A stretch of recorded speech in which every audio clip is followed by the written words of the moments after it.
ইসলাম মানে অন্যরকম হৃদয় কাড়া আলো, ইসলাম মানে চেষ্টা করা হতে আরো ভালো, ইসলাম মানে মায়ে ভরা মধুর কোনো ফুল, ইসলাম মানে জানা মাত্র ছেড়ে দেয়া ভুল।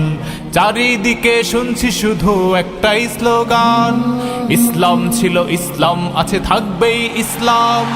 ইসলাম ইসলাম ইসলাম ইসলাম ইসলাম ইসলাম ইসলাম ইসলাম। মানুষ আর মানুষ, 18 কোটি মানুষ, ঠিক কিনা? এই 18 কোটির জনসংখ্যার দেশে বসবাস করে আমরা খুশি না বেজার? খুশি হইতে হবে, বেজার হইেন না। জাপানের খবর জানেন? তাদের গ্রোথ রেট নিচের দিকে, উল্টো। জনসংখ্যা নাই, বাচ্চা নিলে, সন্তান নিলে গভর্নমেন্ট তাদের টাকা দেয়। আমাদেরকে আল্লাহ তাআলা দয়া করে মায়া করে এই সম্পদটা দিয়েছেন। এই মানব সম্পদকে যেন আমরা কাজে লাগাই, ইনশাআল্লাহ। পড়েন সবাই। হিউম্যান রিসোর্স ডেভেলপমেন্ট অনেক জনগুরুত্বপূর্ণ বিষয়, খুব সেন্সিটিভ বিষয়, বুঝতে হবে। যশোরের স্মার্ট ছেলেরা, এই যে আমি যাদেরকে দেখতে পাচ্ছি, all are the Gen Z of Jessore. যারা জেন জি, ওরা স্মার্ট, ওরা ইশারা ইঙ্গিতে কাজ করে। এই যে পুরো গদি উল্টায় দিছে, ঠিক কিনা? 24-এর ছাত্র নাগরিক অভ্যুত্থান আমাদের দেখিয়ে দিচ্ছে কিভাবে চোখের ইশারায় গদি উল্টে দিতে হয়। হিউম্যান রিসোর্স ডেভেলপমেন্টের ব্যাপারে কিছু কথা বলবো। এই যে আমাদের বিশাল জনসংখ্যা, এই জনসংখ্যাকে কি করে জনসম্পদে রূপান্তরিত করা যায় এ ব্যাপারে কথা বলবো। আমি সূরাতু বনি ইসরাইলের 70 নম্বর আয়াত তেলাওয়াত করেছি। ওয়ালাকাদ কাররামনা বনি আদম ওয়া হামালনাহুম ফিল বাররি ওয়াল বাহরি ওয়া রাযাকনাহুম মিনাত তাইয়্যিবাত ওয়া ফাদ্দালনাহুম আলা কাসীরিম মিম্মান খালাকনা তাফদীলা।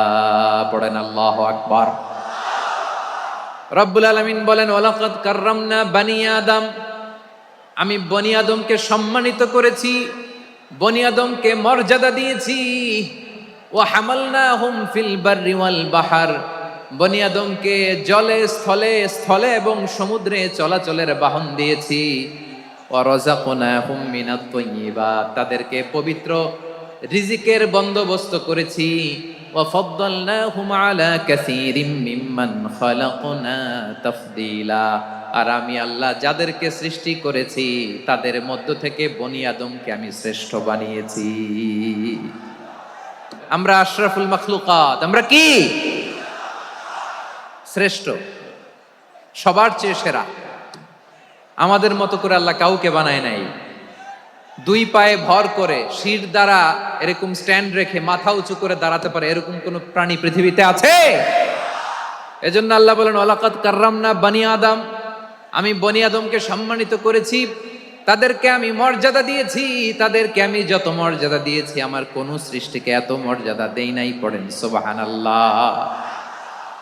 I have dignified the status of the sons of Adam.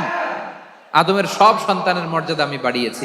আল্লাহ এখানে বলেননি ওয়ালাকাদ কাররামনাল মুমিনিন, আমি মুমিনের মর্যাদা বাড়িয়েছি, বলেছেন? আল্লাহ এখানে বলেন নাই ওয়ালাকাদ কাররামনাল মুসলিমিন, আমি মুসলিমের মর্যাদা বাড়িয়েছি। আল্লাহ বলেছেন ওয়ালাকাদ কাররামনা বনি আদম, আমি বনি আদমের সম্মান বাড়িয়েছি। হোক সে মুমিন কিংবা কাফের, মুসলিম কিংবা মুশরিক, আস্তিক কিংবা নাস্তিক, আরব কিংবা অনারব, যেই হোক না কেন, আদম সন্তান সবগুলার মর্যাদা বাড়ায় দিয়েছে কে? সবার মর্যাদা আল্লাহ বাড়িয়েছে। মানুষ হিসেবে মর্যাদা। বিশ্বনবী সাল্লাল্লাহু আলাইহি ওয়াসাল্লাম ইহুদির লাশ দেখে দাঁড়িয়ে গেলেন। কার লাশ?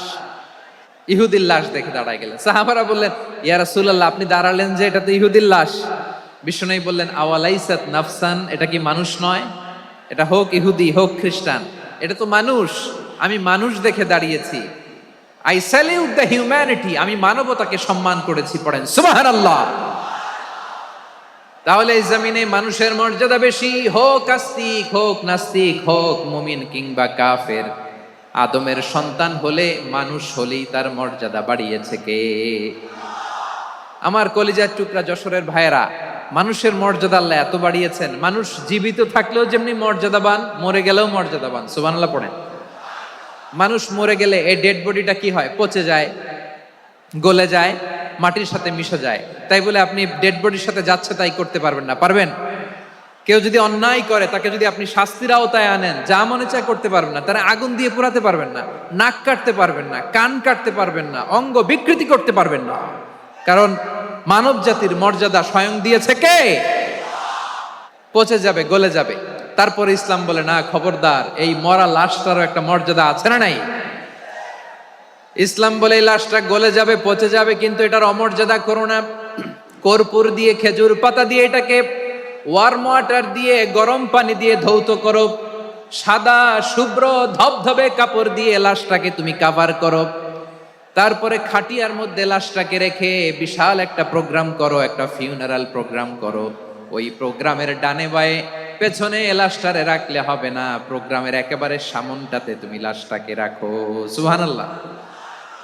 একটা ফিউনারাল প্রোগ্রাম করতে হবে, তাকে শেষ বিদায় জানাতে হবে, যেটাকে আমরা জানাজা বলি। কি বলি? জানাজা মানে মাইয়েতের জন্য দোয়া, তার জন্য দোয়া করা হয়।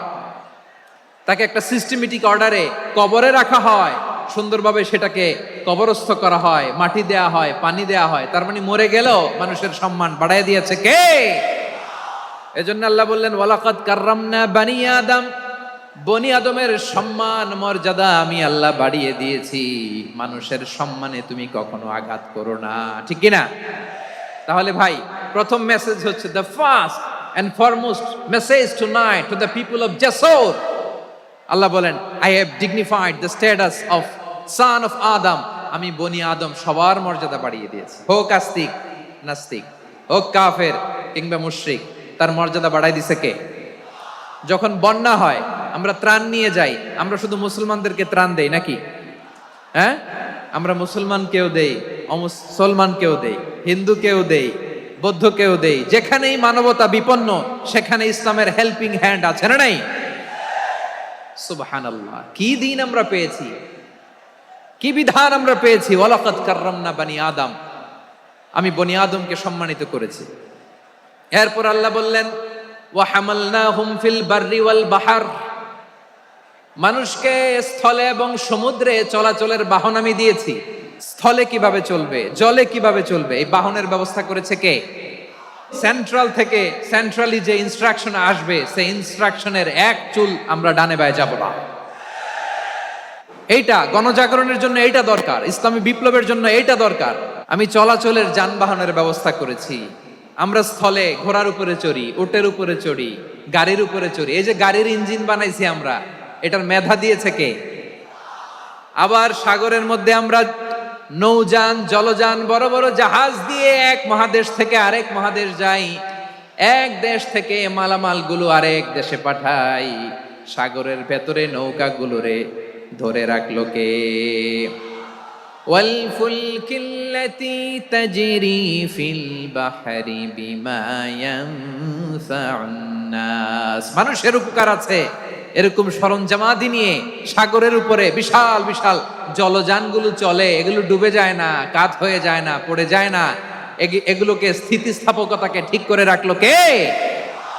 আপনারা জাহাজ দেখেছেন? জাহাজ, হ্যাঁ, বাড়ি চট্টগ্রাম হইলে দেখতে পারতেন। দেখছেন? বিশাল বিশাল জাহাজ, বিশাল জাহাজ মালামাল নিয়ে এক মহাদেশ থেকে আরেক মহাদেশে যায়। গত মাসে আমার জাপান সফর ছিল। এই যে বাংলাদেশে যে গাড়িগুলো চালান, বেশিরভাগ গাড়ি আসে কিন্তু জাপান থেকে। হাজার হাজার গাড়ি একটা জাহাজ বহন করতে পারে, হাজার হাজার গাড়ি। এটারে সাগরের মধ্যে ভাসাইলো কে? সবাই বলুন, ভাসালো কে? হাজার হাজার গাড়ি নিয়ে জাপানিজ গাড়িগুলো আমাদের চট্টগ্রামের এয়ারপোর্টের বন্দরে ভিড়ে। যুক্তরাষ্ট্রে আমি দেখেছি বিশাল বিশাল জাহাজ। আপনারা টাইটানিক জাহাজের নাম শুনেছেন? টাইটানিকেরও 8 গুণ 10 গুণ বড়। সুবহানাল্লাহ কইবেন না? টাইটানিক জাহাজের 8 গুণ 10 গুণ বড় একটা জাহাজ আছে, আইকন অফ দ্য সি। আমি দেখে এসেছি। রয়্যাল ক্যারিবিয়ান দেখে এসেছি।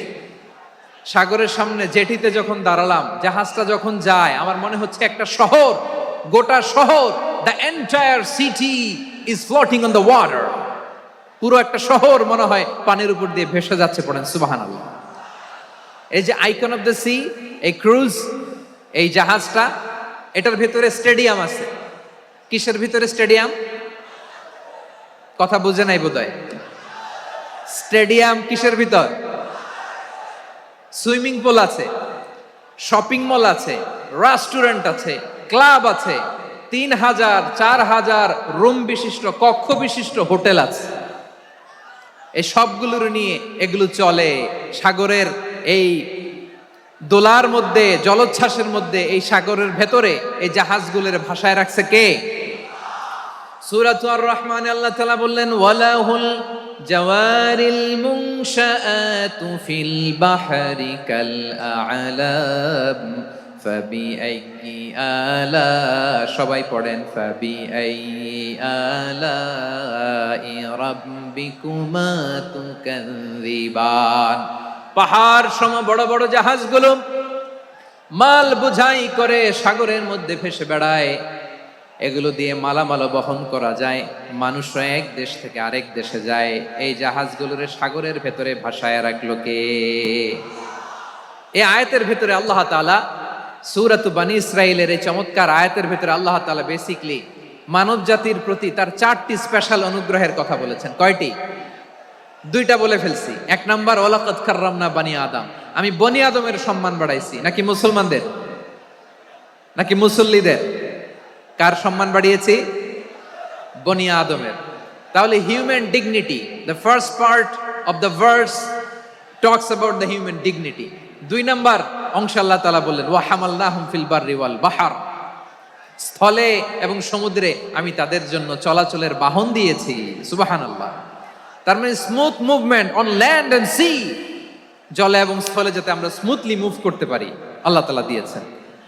3 নাম্বার আল্লাহ তাআলা বললেন, ওয়া রাযাকনাহুম মিনাত তাইয়্যিবাত, মানুষের জন্য আমি পবিত্র রিজিকের ব্যবস্থা করেছি।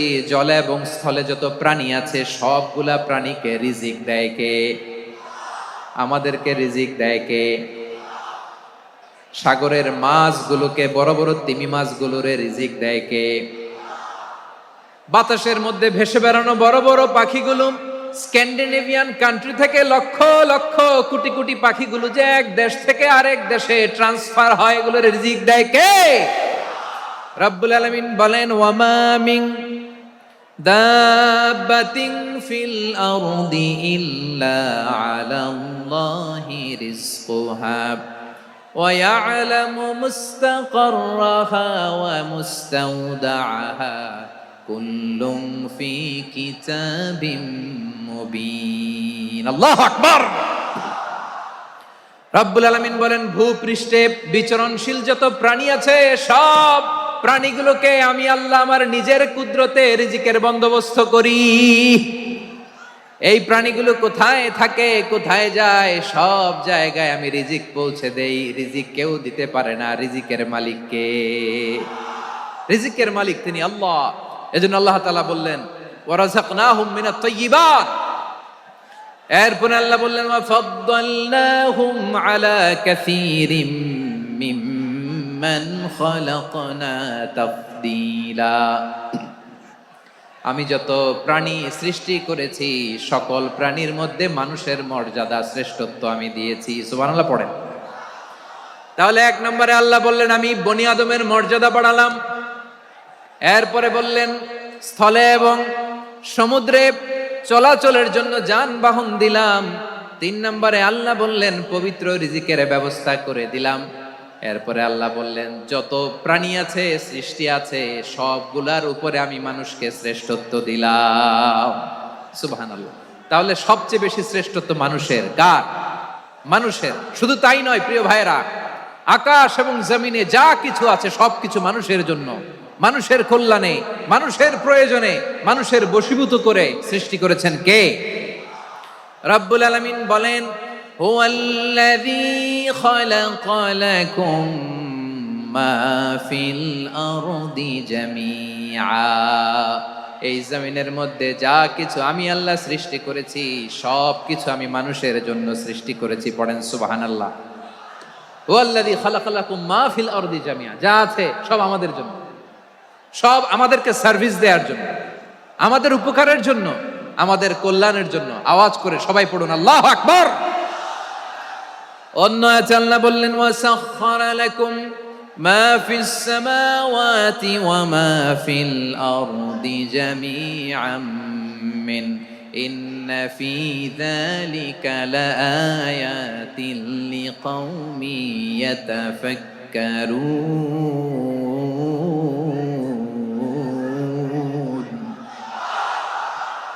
প্রথমে আল্লাহ বললেন জমিনে যা আছে সব তোমাদের কল্যাণে আমি সৃষ্টি করলাম।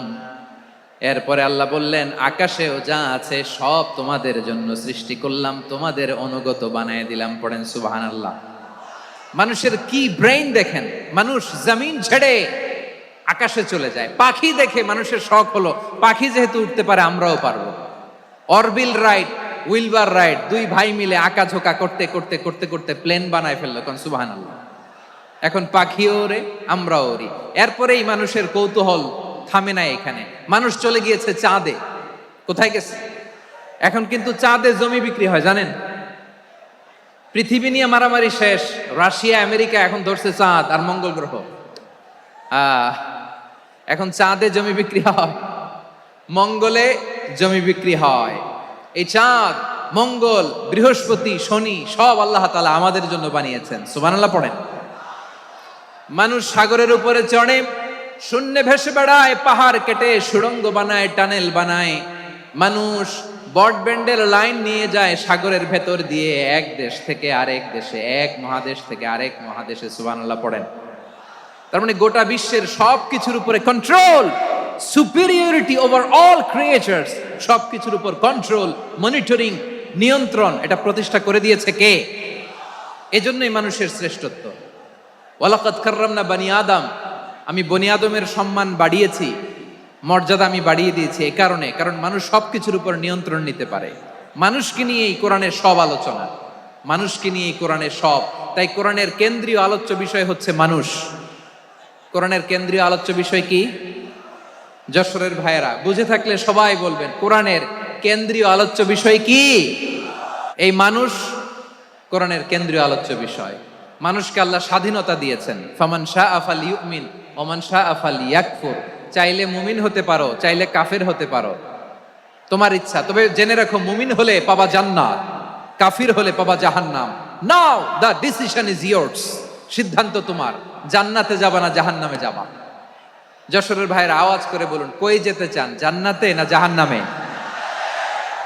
ডান দিকে না বাম দিকে? ডানপন্থী না বামপন্থী? চিল্লা চিল্লি না চুপচাপ? মানুষ চাইলে অনেক ভালো হইতে পারে, ভালোর রাস্তাও খোলা, খারাপ হওয়ার রাস্তাও খোলা। ভালো হইলে মানুষ অনেক ভালো, খারাপ হইলে অনেক খারাপ। ভালো হইলে সবচেয়ে ভালো, খারাপ হইলে সবচেয়ে খারাপ। এজন্য সিদ্ধান্ত আপনাকে নিতে হবে। আল্লাহ তাআলা বলছেন, লাকাদ খালাকনাল ইনসানা ফি আহসানি তাকওয়িম সুম্মা রাদাদনাহু আসফালা সাফিলিন। আমি মানুষকে অনেক সুন্দর অবয়বে, সুন্দর আকৃতিতে সৃষ্টি করেছি। তার শুধু চেহারার ডিজাইনটাই সুন্দর নয়, তার ব্রেনটা বড্ড সুন্দর, তার মানসিকতা বড্ড সুন্দর, তার সৃজনশীলতা বড্ড সুন্দর। পড়েন সুবহানাল্লাহ। আমাদের চেহারা, অবয়ব, ডিজাইন যে সুন্দর তা না, আমাদের ব্রেনটা অনেক সফিস্টিকেটেড ব্রেন, অনেক সফিস্টিকেটেড। এই 1.5 কেজি ব্রেন ইউজ করে মানুষ গোটা বিশ্বে সভ্যতা বিনির্মাণ করেছে, ঠিক কিনা? এই ব্রেন আল্লাহ তাআলা আমাকে দিয়েছে। এটারে কাজে লাগালে, আপনার 6 সেন্স কাজে লাগালে আপনি অনন্য মানুষ হয়ে উঠবেন, মহামানবে রূপান্তরিত হবেন। মানুষ হতে পারে, চাইলেই মহামানব হতে পারে। আবার যদি মানুষ চায় খারাপও হতে পারে। আল্লাহ বললেন শুধু ভালোই না, ভালো হতে চাইলে অনেক ভালো তুমি হতে পারো, আবার খারাপ হতে চাইলে অনেক খারাপ তুমি হতে পারো। সুম্মা রাদাদনাহু আসফালা সাফিলিন।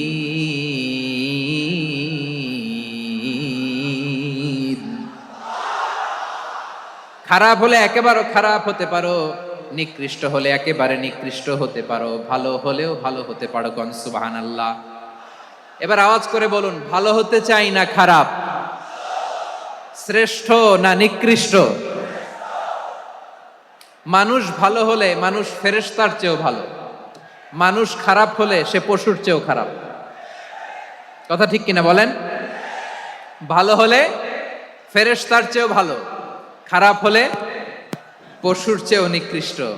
তার মানে শ্রেষ্ঠত্বে মানুষ, শ্রেষ্ঠত্বে ফেরেশতাকে হার মানায়, আর অধপতনে শ্রেষ্ঠত্বে ফেরেশতাকে ছাড়িয়ে যায়, আর অধপতনে পশুকেও হার মানায়। আই রিপিট, আমি আবারও বলছি, মানুষ শ্রেষ্ঠত্বে ফেরেশতাকে ছাড়িয়ে যায়, আর অধপতনে সে পশুকেও হার মানায়। আওয়াজ করে বলতে হবে ঠিক কি না? এটার প্রমাণ কি? মানুষ শ্রেষ্ঠ হইলে যে ফেরেশতার চেয়েও সেরা, তার প্রমাণ কি? আল্লাহ তাআলা বলছেন, ওয়া ইয কুলনা লিল মালাইকাতি ইসজুদু লি আদম ফাসাজাদু ইল্লা ইবলিস আবা ওয়াস্তাকবারা ওয়া কানা মিনাল কাফিরিন। আল্লাহ বলেন, স্মরণ করো সে সময়ের কথা যখন আমি ফেরেশতাদেরকে বললাম, ও ফেরেশতারা আদমকে সেজদা দাও। সব ফেরেশতারা সম্মান সূচক সেজদা আদমকে দিল, তারা আদমের জন্য সেজদায় লুটিয়ে পড়লো, একজন ছাড়া, তার নাম ইবলিস। আওয়াজ করে বলেন তার নাম কি? সে অহংকার প্রদর্শন করলো, সে কাফের হয়ে গেল, বাকি সব ফেরেশতারা সেজদা দিল। সুবহানাল্লাহ। আবার আদম আলাইহিস সালামকে আল্লাহ জিজ্ঞেস করলেন, সব বলে দিল উত্তর, কিন্তু ফেরেশতাদেরকে একই প্রশ্ন জিজ্ঞেস করলেন, তারা উত্তর করতে পারে নাই। তার মানে এর মধ্য দিয়ে প্রমাণিত হয়, মানুষ ভালো হলে ফেরেশতার চেয়েও ভালো, ফেরেশতার চেয়েও মানুষের মর্যাদা বাড়িয়ে দিয়েছে কে? সব নূরের ফেরেশতা যখন মাটির আদমকে সেজদা দেয়, এটা প্রমাণ করে ফেরেশতার চেয়েও মানুষের মর্যাদা বাড়িয়ে দিয়েছে কে? তুমি মাটির আদমকে প্রথম সৃষ্টি করিয়া ঘোষণা করিয়া দিলে শ্রেষ্ঠ বলিয়া, তাই তো নূরের ফেরেশতা করে আদমকে সেজদা। ঠিক কিনা বলেন? তাই তো নূরের ফেরেশতা করে আদমকে সেজদা, সবার চেয়ে সম্মান দিলে মাটির আদমকে।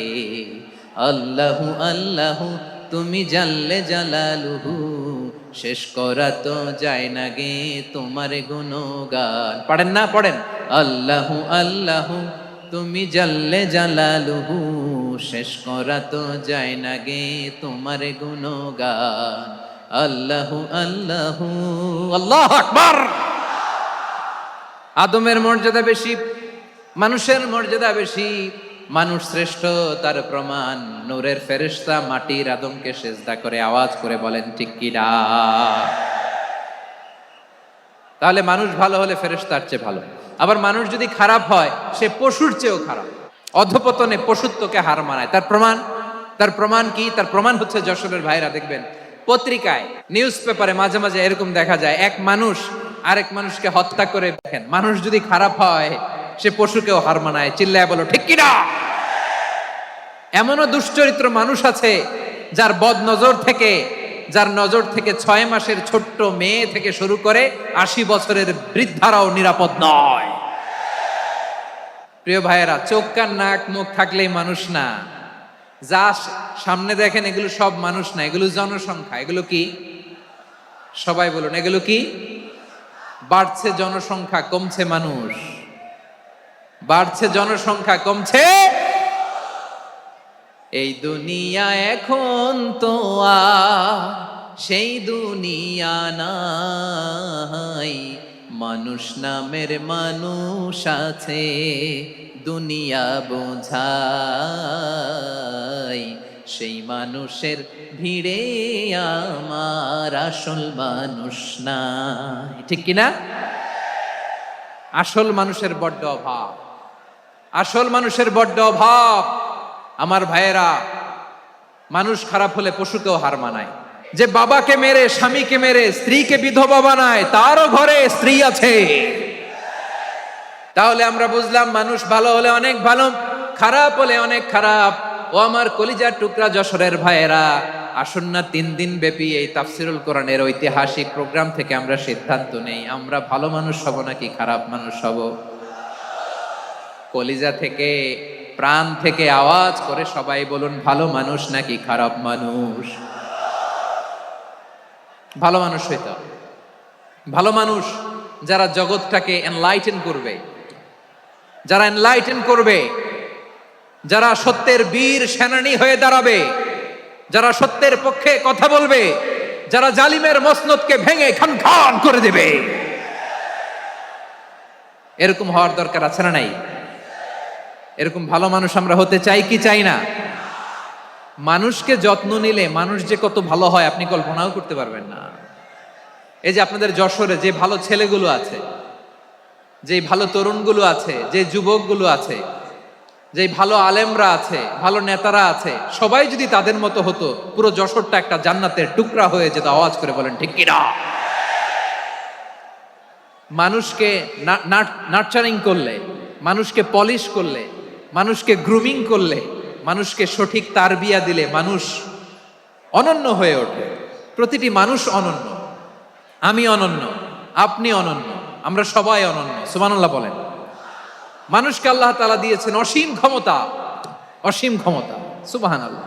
একটা মানুষ পারে না এমন কিছু নাই, একটা মানুষ পারে না এমন কিছু নাই। বিশ্বাস করতে হবে, মানুষ যা কল্পনা করতে পারে ওইটা মানুষ করে দেখাতে পারে।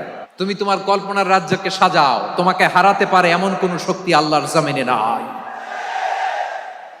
তোমার কি শক্তি, কি সম্ভাবনা তুমি জানোই না মিয়া। তুমি এদিকে তাকাও কেন? তোমার রাস্তা তো ওই দূরে। Plan big, dream big. কল্পনার শক্তিকে বড় করো। মানুষ যা কল্পনা করতে পারে মানুষ তা করে দেখাতে পারে।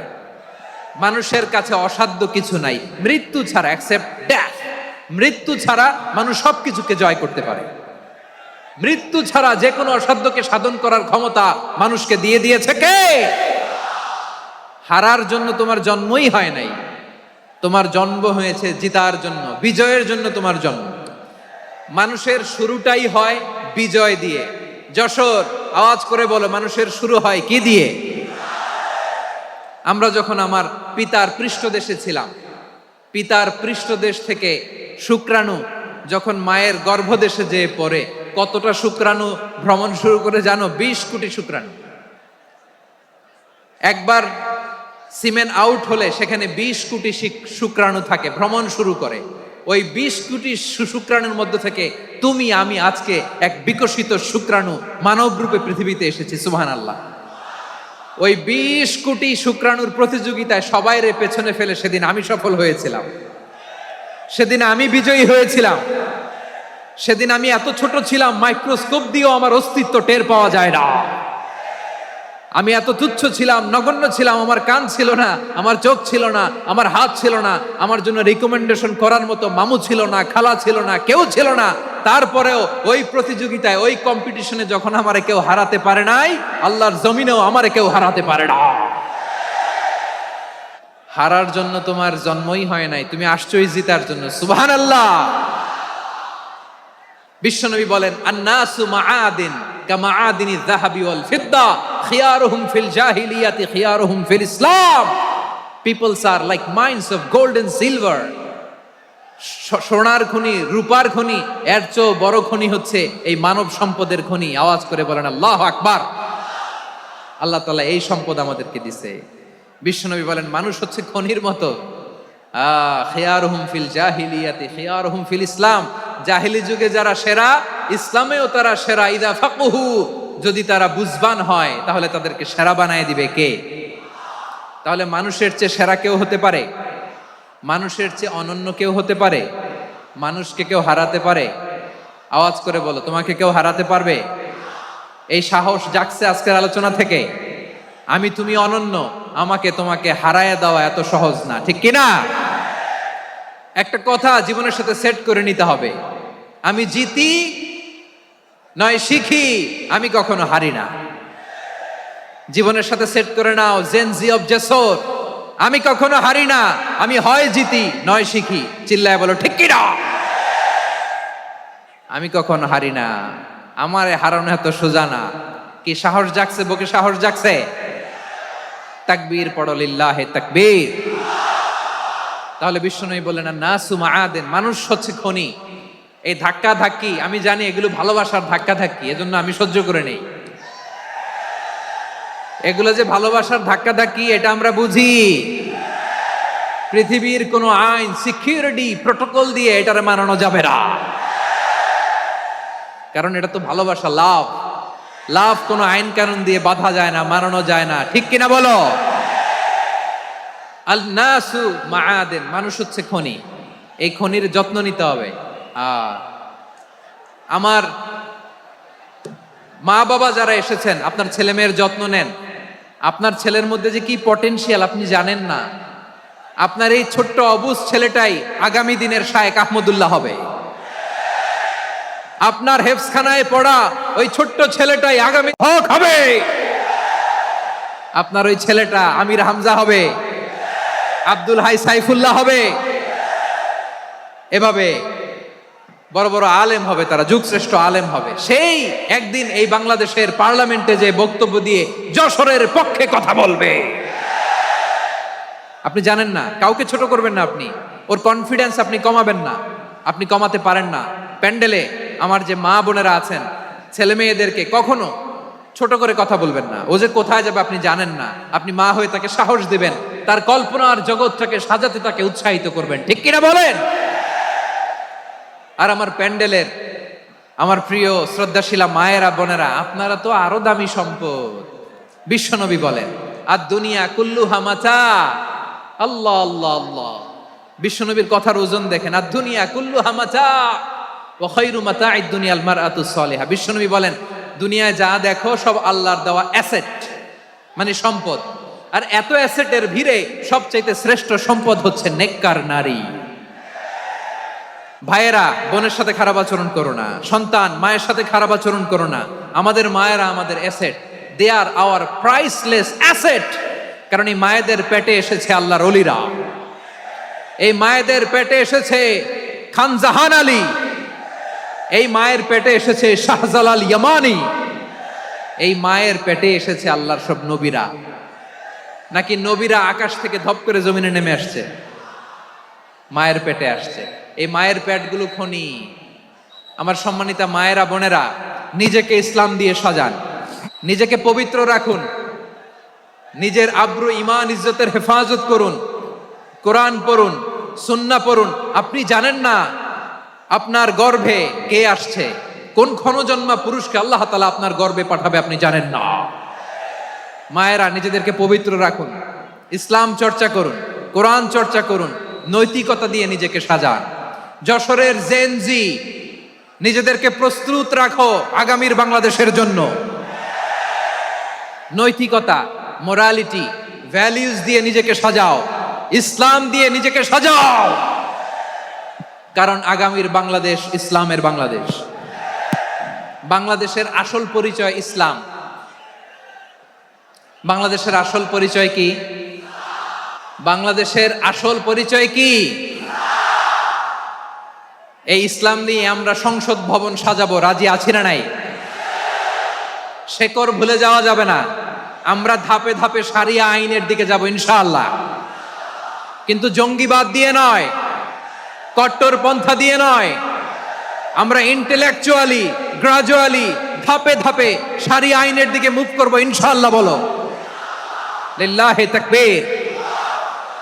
এদেশের আসল পরিচয় সবাই বলে না, আওয়াজ করে, এদেশের আসল পরিচয়।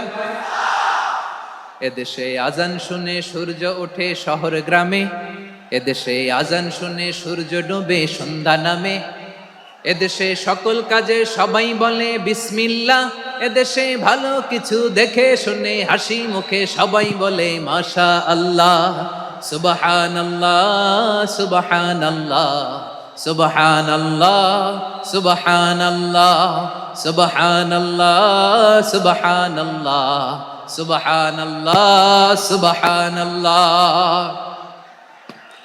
ও নবীন তরুণ, তোমার কিসের এত ভয়? জেনে রেখো বাংলাদেশের আসল পরিচয়। বাংলাদেশের আসল পরিচয় ইসলাম। আওয়াজ তুলে বলো, আসল পরিচয় কি? এদেশে পরস্পরে দেখা হলে দেয় সালাম, এদেশে আমজনতার হৃদয় জুড়ে পাক কালাম, ঠিক কি না? এদেশে বিপদ এলে সর্বজনে সর্বক্ষণে দোয়া পড়ে ইন্না লিল্লাহ সুবহানাল্লাহ সুবহানাল্লাহ সুবহানাল্লাহ সুবহানাল্লাহ। এদেশে আজান শুনে সূর্য ওঠে শহর গ্রামে, এদেশে আজান শুনে সূর্য ডোবে সন্ধ্যা নামে, এদেশে সকল কাজে সবাই বলে বিসমিল্লাহ, এদেশে ভালো কিছু দেখে শুনে হাসি মুখে সবাই বলে মাশা আল্লাহ, সুবহানাল্লাহ। আওয়াজ করে সুবহানাল্লাহ, সুবহানাল্লাহ, সুবহানাল্লাহ, সুবহানাল্লাহ। সবাই একসাথে সুবহানাল্লাহ, সুবহানাল্লাহ, সুবহানাল্লাহ, সুবহানাল্লাহ। এদেশের আসল পরিচয় কি? আওয়াজ করে বলতে ভয় লাগে। এদেশের আসল পরিচয় কি? ইসলাম দিয়ে আমাদের সংসদ ভবন চলুক, আমরা চাই কি চাই না? বঙ্গভবনে লা ইলাহা ইল্লাল্লাহর পতাকা উড়ুক, আমরা চাই কি চাই না? প্রতিটি জেলা অফিসে, ডিসি অফিসে লা ইলাহার পতাকা ঝুলুক, আমরা চাই কি চাই না? যশোর, আওয়াজ করে বলো, ভালো মানুষ না খারাপ মানুষ? বুঝে বলছে তো? মানুষ ভালো হলে যে কত ভালো। এই মানুষকে যত্ন নিলে, মানুষকে মানুষ বানালে যে সে কি হতে পারে শুনবা। মানুষকে যত্ন নিলে মানুষের মধ্যে যারা কি পটেনশিয়াল রেখেছে। আমি জাপানের দুইটা উদাহরণ দেই। জাপানের, আল্লাহ, 2022 সালে জাপানের সাথে জার্মানির খেলা, ফিফা ওয়ার্ল্ড কাপ 2022। এক পক্ষে জাপান, আরেক পক্ষে কোন দেশ? কথা শোনে নাই। এক পক্ষে কোন দেশ, আরেক পক্ষে সবাই। এক পক্ষে, আরেক পক্ষে। ওই খেলায় জিতেছিল জাপান, জিতেছিল 22 সালের এই ফিফা ওয়ার্ল্ড কাপে। জাপান ফুটবল খেলায় জিতে, as a part of their celebration তারা খেলার পরে পুরো স্টেডিয়ামটারে ক্লিন করে। The fan base of Japan, লক্ষ লক্ষ মানুষ খেলা দেখতে যায়, তো এত ডাস্টবিনও তো নাই। তো যারা ডাস্টবিনে জায়গা পায় নাই, তারা এই যে চকলেটের প্যাকেট, পানির বোতল, চিপসের প্যাকেট তারা এদিকে সেদিকে রেখে দিয়েছে। জাপানের ভক্তরা, জাপানের ফলোয়াররা, as a part of their celebration তারা খেলার পরে পুরো স্টেডিয়ামের সব ময়লা আবর্জনা ক্লিন করে তারপরে বিদায় নিয়েছে। তাদেরকে কি ক্লিন করার দায়িত্ব দেয়া হয়েছিল? এই যশোর, জাপানের যে ছেলেরা খেলা দেখতে গেছিল ওদেরকে কি ক্লিন করার দায়িত্ব দিছিল? তারা কি স্টেডিয়ামের পরিচ্ছন্নতা কর্মী? তাদের আকল, তাদের সিক্স সেন্স তাদেরকে বলেছে। ছোটবেলা থেকে জাপান গভর্নমেন্ট ওদেরকে এত পরিচ্ছন্নতা শেখায়, ক্লিনলিনেস অ্যাওয়ারনেস ক্যাম্পেইন করায়। ক্লাসে আমি দেখেছি, ক্লাসে নিজের বেঞ্চ নিজে মুছে, ক্লাসের মাঝখানে একটা সময় দেয়, নিজের টেবিল নিজে মুছে, নিজের ক্লাসরুমটা নিজে পরিষ্কার করে। রাস্তাঘাটে একটা ধুলা নাই, ময়লা নাই, একটা টিস্যু নাই। খেলার পরে গোটা বিশ্বকে তাক লাগিয়ে দিয়েছে। জাপানের ফ্যানরা সবার রেখে যাওয়া গার্বেজ, টিস্যু, বোতল পরিষ্কার করে তারপরে স্টেডিয়াম থেকে বিদায় নিয়েছে। আমরা কেন এমন হইতে পারলাম না? আমরা কেন এমন হইতে পারলাম না? জাপানের যারা এগুলো করছে ওদের 3টা করে চোখ না? চোখ তো 3টা জাপানা লাগো, জাপানা লাগো। হাত তো 4টা, কান তো 6টা। হ্যাঁ, নাকি আমার মতো 2 হাত 2 কানওয়ালা মানুষ? চোখে দেখলে ওটা মানুষ না। চিন্তা করছেন? তার মানে জাপানিজদেরকে যে গ্রুমিং করে শিখানোর মাধ্যমে পরিচ্ছন্ন বানানো গেছে। ওরা যেমনি মানুষ, আমরাও মানুষ। আমাদের সন্তানদেরকে শেখালে তারাও পারবে। পারবে কিনা? 2 নম্বর উদাহরণ বলি। চট্টগ্রাম ফেনীতে যারা গিয়েছেন, মেঘনা গোমতী ব্রিজ প্রকল্প নাম শুনছেন? মেঘনা একটা ব্রিজ পার হওয়া লাগে। এই মেঘনা গোমতী, এখানে 3টা ব্রিজ, কাঁচপুর সহ এই 3টা ব্রিজের নির্মাণ কাজ, রেনোভেশনের কাজ দেয়া হয়েছিল জাপানের একটা কোম্পানিকে। কাকে?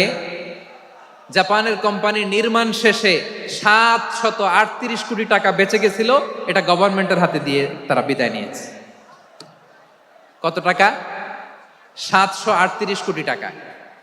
যত প্রাক্কলিত ব্যয় নির্ধারণ করা হয়েছে সব টাকা সরকার, তৎকালীন সরকার 2019-এর সরকার কারা ছিল তো জানেন? এই 2019-এর সরকার তাদেরকে দিয়েছে। তারা রিনোভেশন নির্মাণ শেষে 738 কোটি টাকা অতিরিক্ত বেঁচে গেছিল, এটা আবার গভর্নমেন্টের হাতে বুঝাই দিয়ে তারা বিদায় নিচ্ছে। আমরা কেন এমন হইতে পারলাম না? জাপানের ওরাও মানুষ, আমরাও মানুষ। তার মানে মানুষে মানুষে পার্থক্য আছে না নাই? আচ্ছা, জাপানের 2টা উদাহরণ দিলাম, এবার আমার দেশের 2টা উদাহরণ দিব না? বাংলাদেশের দুইটা উদাহরণ দেয়। 1 নম্বর উদাহরণ, গত সপ্তাহে আপনারা জানেন কক্সবাজার আমার একটা প্রোগ্রাম ছিল, তো হেলিকপ্টারে গিয়েছিলাম।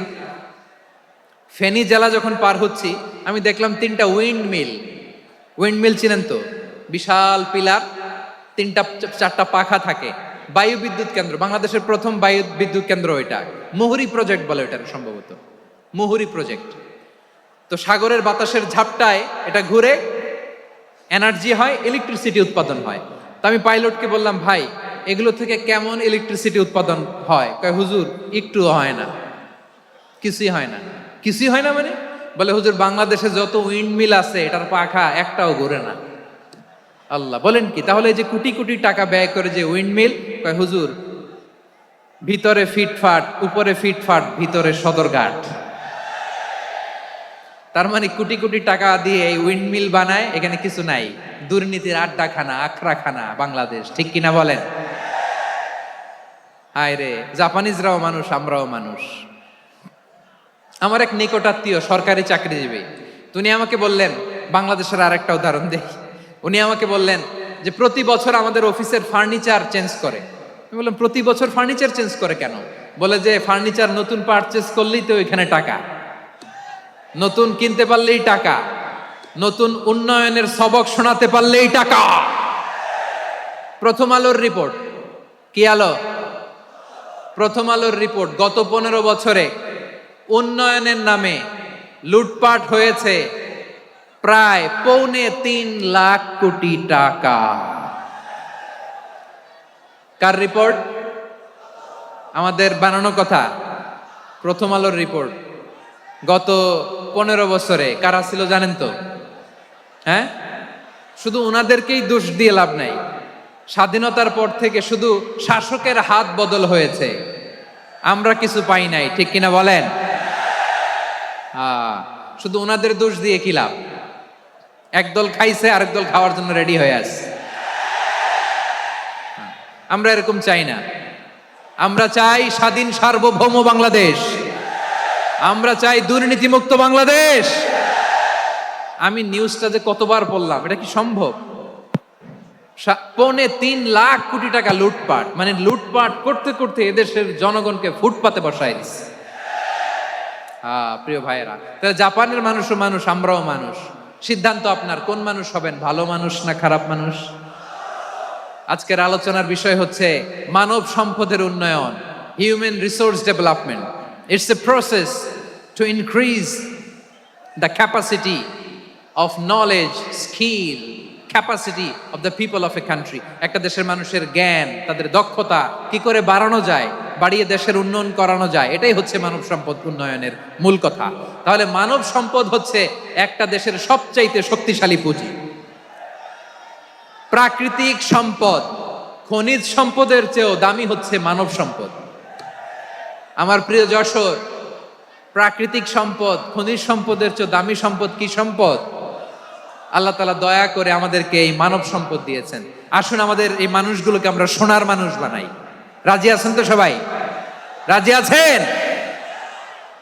মানুষ পারে না এমন কোনো কিছু নাই, চাইলে সব পারে। এজন্য মানুষকে তারবিয়া দিতে হবে, যথাযথভাবে তাদেরকে গড়তে হবে। আসুন আমরা সিরাতের আয়নায় বিশ্বনবীর জীবনী থেকে দেখি তিনি কিভাবে হিউম্যান রিসোর্সকে ম্যানেজ করতেন, বিশ্বনবী কিভাবে এই মানব সম্পদকে ম্যানেজ করতেন। বিশ্বনবী he was a very good talent hunter, চৌকস ট্যালেন্ট হান্টার ছিল। কার মধ্যে কি ট্যালেন্ট আছে দেখলেই বুঝে ফেলতেন। সুবহানাল্লাহ পড়বেন না? কি নবী আমরা পেয়েছি! He was a very good talent hunter. আমার নবী তিনি চৌকস ট্যালেন্ট হান্টার ছিলেন। কার মধ্যে কি প্রতিভা বের করতেন, ওই প্রতিভাকে ইসলামের কল্যাণে কাজে লাগাতেন। সুবহানাল্লাহ বলেন। যাকে যেই জায়গায় সেট করলে ভালো হবে তাকে ওই জায়গায় সেট করতেন। কয়েকজন সাহাবীর জীবনী শোনাই। আবু মাহজুরা রাদিয়াল্লাহু তাআলা আনহু, মক্কার মুয়াজ্জিন, আগে ছিল মুশরিক, পরে হয়েছে মুমিন। উনি কিভাবে মুমিন হইলেন এই ঘটনাটা একটু আপনাদের শোনাতে চাই। হুনাইনের যুদ্ধ, 8ম হিজরি, বিষ্ণু ইসলাম হুনাইনের যুদ্ধ শেষে ফিরতেছেন। পথিমধ্যে বেলাল রাদিয়াল্লাহু তাআলা আনহু, 8ম হিজরি। কত হিজরি? সবাই বলেন না একটু, কত হিজরি? 8ম হিজরিতে হুনাইনের যুদ্ধে রাসূল সাল্লাল্লাহু আলাইহি ওয়াসাল্লাম ফিরে আসতেছেন মদিনায়, পথিমধ্যে বেলাল রাদিয়াল্লাহু তাআলা আনহু আজান দিচ্ছেন। কি দিচ্ছেন? তো পাশে ছিল মুশরিকদের একটা পল্লী, কিছু মুশরিক তরুণ, কিছু অমুসলিম কিশোর, তারা আজানকে ব্যঙ্গ করতেছে, আমাদের বাংলায় মুখ ভেঙ্গানো বলে আর কি। বেলাল রাদিয়াল্লাহু তাআলা আনহু আজান দিচ্ছেন, ওই বাচ্চাগুলো মুশরিক, তো ওরা আজানকে ব্যঙ্গ করতেছে, বিকৃতি করে ওরাও আজান দিচ্ছে। উদ্দেশ্য হচ্ছে আজানকে নিয়ে ঠাট্টা করা। উদ্দেশ্য, ব্যাপারটা মনে কষ্ট পাওয়ার মতো ব্যাপার না? কিন্তু বিশ্বনবী ওইখানে দেখেন কি খুঁজলেন। বিশ্বনবী খেয়াল করলেন অমুসলিম কিশোরদের মধ্যে থেকে একটা কিশোরের গলাটা বড় দরাজ গলা, কণ্ঠটা বড় সুন্দর। খেয়াল করে দেখলেন যে কিছু কিশোর বেলালের আজানকে ব্যঙ্গ করে, বিকৃতি করে, কিন্তু একজনের কণ্ঠ দেখতে পাচ্ছেন না এত দূরে, কিন্তু কণ্ঠটা বড় সুন্দর, দরাজ গলা। বিশ্বনবী সাহাবীদেরকে বললেন, ধরো এগুলারে, ধরো। সবগুলারে ধরে বিশ্বনবীর সামনে আনা হলো। ওরা হাঁটু গেড়ে বসলো। বিশ্বনবী বললেন, তোমাদের মধ্যে কে যেন ব্যঙ্গ করে আজান দিচ্ছিল, তার গলাটা বড় উঁচু, গলার বেসটা বড় মজবুত, মেলোডিয়াস, সুমধুর কণ্ঠ, কে? আবু মাহজুরা বলে, আমার বন্ধুরা সবাই আমার দিকে আঙ্গুল দেখায়, আমি পড়ে গেছি বিপদে। রাসূল সাল্লাল্লাহু আলাইহি ওয়াসাল্লাম বাকি অমুসলিম তরুণদেরকে ছেড়ে দিলেন, বললেন তোমরা যাও। এবার আবু মাহজুরারে পাইছে। আবু মাহজুরার চুলের মধ্যে হাত দিলেন বিশ্বনবী, মাথায় হাত দিয়ে বললেন, এবার আজান দাও দেখি। আবু মাহজুরা বলে, আমি তো আজান দিতে জানি না, কারণ আমি তো বেলালেরটা শুইনা দিছি, আমার তো মুখস্থ নাই, আমি তো আজান দিতে জানি না। বিশ্বনবী বললেন, জানো না? তাহলে আসো, আমি তোমারে শিখাই দেই। সুবহানাল্লাহ পড়ে। আবু মাহজুরা হাঁটু গেড়ে বসে, বিশ্বনবীর মোবারক হাত আবু মাহজুরার চুলের মধ্যে। বিশ্বনবী আজানের মুআল্লিম আবু মাহজুরাকে বলতেছে, ঠিক আছে তোমারে শিখাই দিচ্ছি, আমি যা যা বলবো আমার সাথে সাথে বলো, পারবা? আবু মাহজুরা বলে, পারবো। বিশ্বনবী আজান দিচ্ছেন, মাথায় হাত দিয়ে, আল্লাহু আকবার, আল্লাহু আকবার। আবু মাহজুরা এই বাক্যটা পড়লেন। বিশ্বনবী দ্বিতীয় বাক্য পড়তে আরম্ভ করলেন, আল্লাহু আকবার,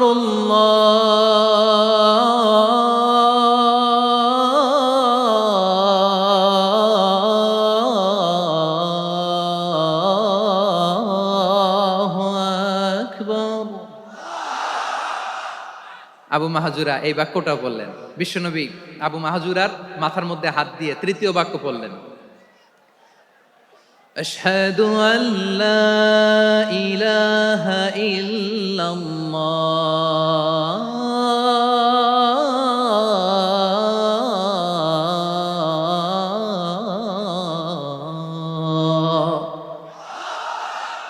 আবু মাহজুরা তৃতীয় বাক্য পড়লেন। বিশ্বনবী একটা বাক্য পরে আবু মাহজুরা পরে, বিশ্বনবী পরে আবু মাহজুরা পরে। আবু মাহজুরা কিন্তু অমুসলিম, মুশরিক। আবু মাহজুরা বলে, এক একটা বাক্য পড়ি আমার কলিজাটা গলে ঠান্ডা হয়ে যায়। এতদিন মোহাম্মদকে গালি দিতাম, এখন মোহাম্মদ আমার মাথায় যখন হাত রাখছে আমার সারা শরীর ঠান্ডা হয়ে গেছে। বিশ্বনবী আজান শিখাচ্ছেন, একটা একটা বাক্য পড়ে আবু মাহজুরাও পড়ে, বিশ্বনবী পড়ে, আবু মাহজুরাও পড়ে। পুরো বাক্যগুলো যখন শেষ, আজান শেষ, আবু মাহজুরাও যখন পুরো আজান পড়লেন, আবু মাহজুরা বললেন, এতদিন মোহাম্মদের চেহারা দেখলে আমার ঘৃণা লাগতো, আজ থেকে মোহাম্মদের চেহারার চেয়ে প্রিয় চেহারা আমার কাছে নাই। আবু মাহজুরা বললেন, ও মুহাম্মদ, আজানের বাক্য তো আপনি আমারে শেখালেন, এখানেই শেষ করবেন না, আপনি আমারে পড়ায় দেন, লা ইলাহা ইল্লাল্লাহু মুহাম্মাদুর রাসূলুল্লাহ সাল্লাল্লাহু আলাইহি ওয়াসাল্লাম। বিশ্বনবীর সাথে দাঁড়িয়ে উনি শাহাদা পড়ে মুসলমান হয়ে গেলেন। এবার আবু মাহজুরা বলে, ইয়া রাসূলুল্লাহ, ইয়া হাবিবাল্লাহ, আমি মুমিন হয়েছি, মুসলমান হয়েছি, আপনার কাছ থেকে আজান শিখার সৌভাগ্য আমি লাভ করেছি গো নবী। আমার কণ্ঠের বড় তারিফ করেছেন আপনি, আমার আজানকে আপনি পছন্দ করেছেন। একটা জিনিস আপনার কাছে চাই, আপনি আমাকে মক্কার মসজিদুল হারামের মুয়াজ্জিন হিসেবে অ্যাপয়েন্ট করে দে। বিষ্ণু ইসলাম বললেন, যাও আবু মাহজুরা, আমি তোমাকে পৃথিবীর শ্রেষ্ঠতম মসজিদ মক্কার মসজিদুল হারামের মুয়াজ্জিন হিসেবে অ্যাপয়েন্ট করে দিলাম।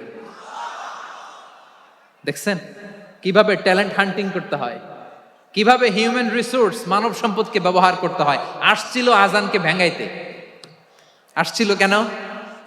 আজানকে ব্যঙ্গ করার জন্য, বিকৃত করার জন্য। আজানকে বিকৃত করতে যে ইসলামের সবচেয়ে শ্রেষ্ঠ মসজিদের মুয়াজ্জিন হয়ে গেল। পড়েন সুবহানাল্লাহ।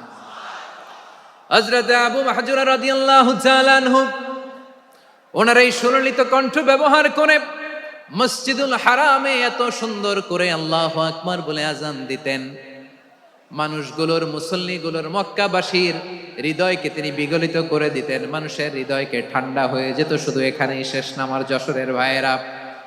বিশ্বনবী যখন সাইয়েদনা আবু মাহজুরা রাদিয়াল্লাহু তাআলা আনহুকে আজান শিখাচ্ছিলেন, বলেন তো বিশ্বনবীর হাতটা কোথায় ছিল? আবু মাহজুরার মাথার সামনে, এই চুলের উপরে ছিল।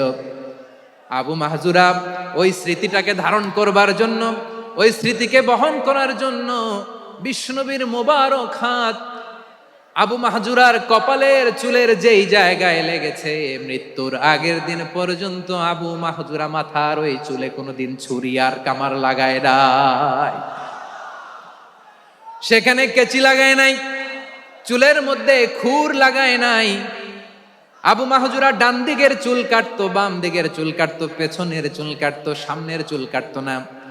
আবু মাহজুরা রাদিয়াল্লাহু তাআলা আনহুর সামনের চুলগুলো বড় হতে হতে যখন এত বড় হয়ে যায়, তিনি চুলগুলো পেঁচিয়ে মাথার মধ্যে রাখতেন। তারপরে তিনি পাগড়ি পরতেন। সবাই জিজ্ঞেস করতো, আবু মাহজুরা এটা আবার কেমন স্টাইল? দেখতে তোমারে কি বিদঘুটে লাগে, কেমন অড লাগে, কেমন খারাপ দেখা যায়। মক্কায় এমন কোন মানুষ তো দেখি নাই, ডানে চুল কাটে, বায়ে চুল কাটে, পেছনে চুল কাটে, সামনে কাটে না। ওরে আবু মাহজুরা, কেমন দেখা যায় তোমারে, তুমি সামনের চুল কাটো না কেন? আবু মাহজুরা বলে, আমি হাঁটু গেড়ে পেয়ারা নবীর সামনে বসেছিলাম, আমার এই মাথার চুলের মধ্যে মুবারক হাত লাগিয়ে বিশ্বনবী নিজে আমাকে আজানের প্রতিটা বাক্য শিক্ষা দিয়েছেন। বিশ্বনবীর মোবারক হাত, পবিত্র হাত আমার মাথার চুলের যেই জায়গায় লেগেছে, আমি চাই ওই চুলগুলা নিয়ে আমি আমার কবরের ভিতরে যাব। সাইয়েদনা আবু মাহজুরা রাদিয়াল্লাহু তাআলা আনহু ইন্তেকালের আগের পর্যন্ত মাথার সামনের চুলগুলা কাটে নাই। সামনের চুলগুলো বড় হতে হতে এত বড় ছিল, পেঁচিয়ে রেখে পাগড়ি পরতেন, কাটতেন না। নবীর হাত লেগেছিল। সুবহানাল্লাহ পড়েন। তাহলে হোয়াট ইজ দ্য লেসন?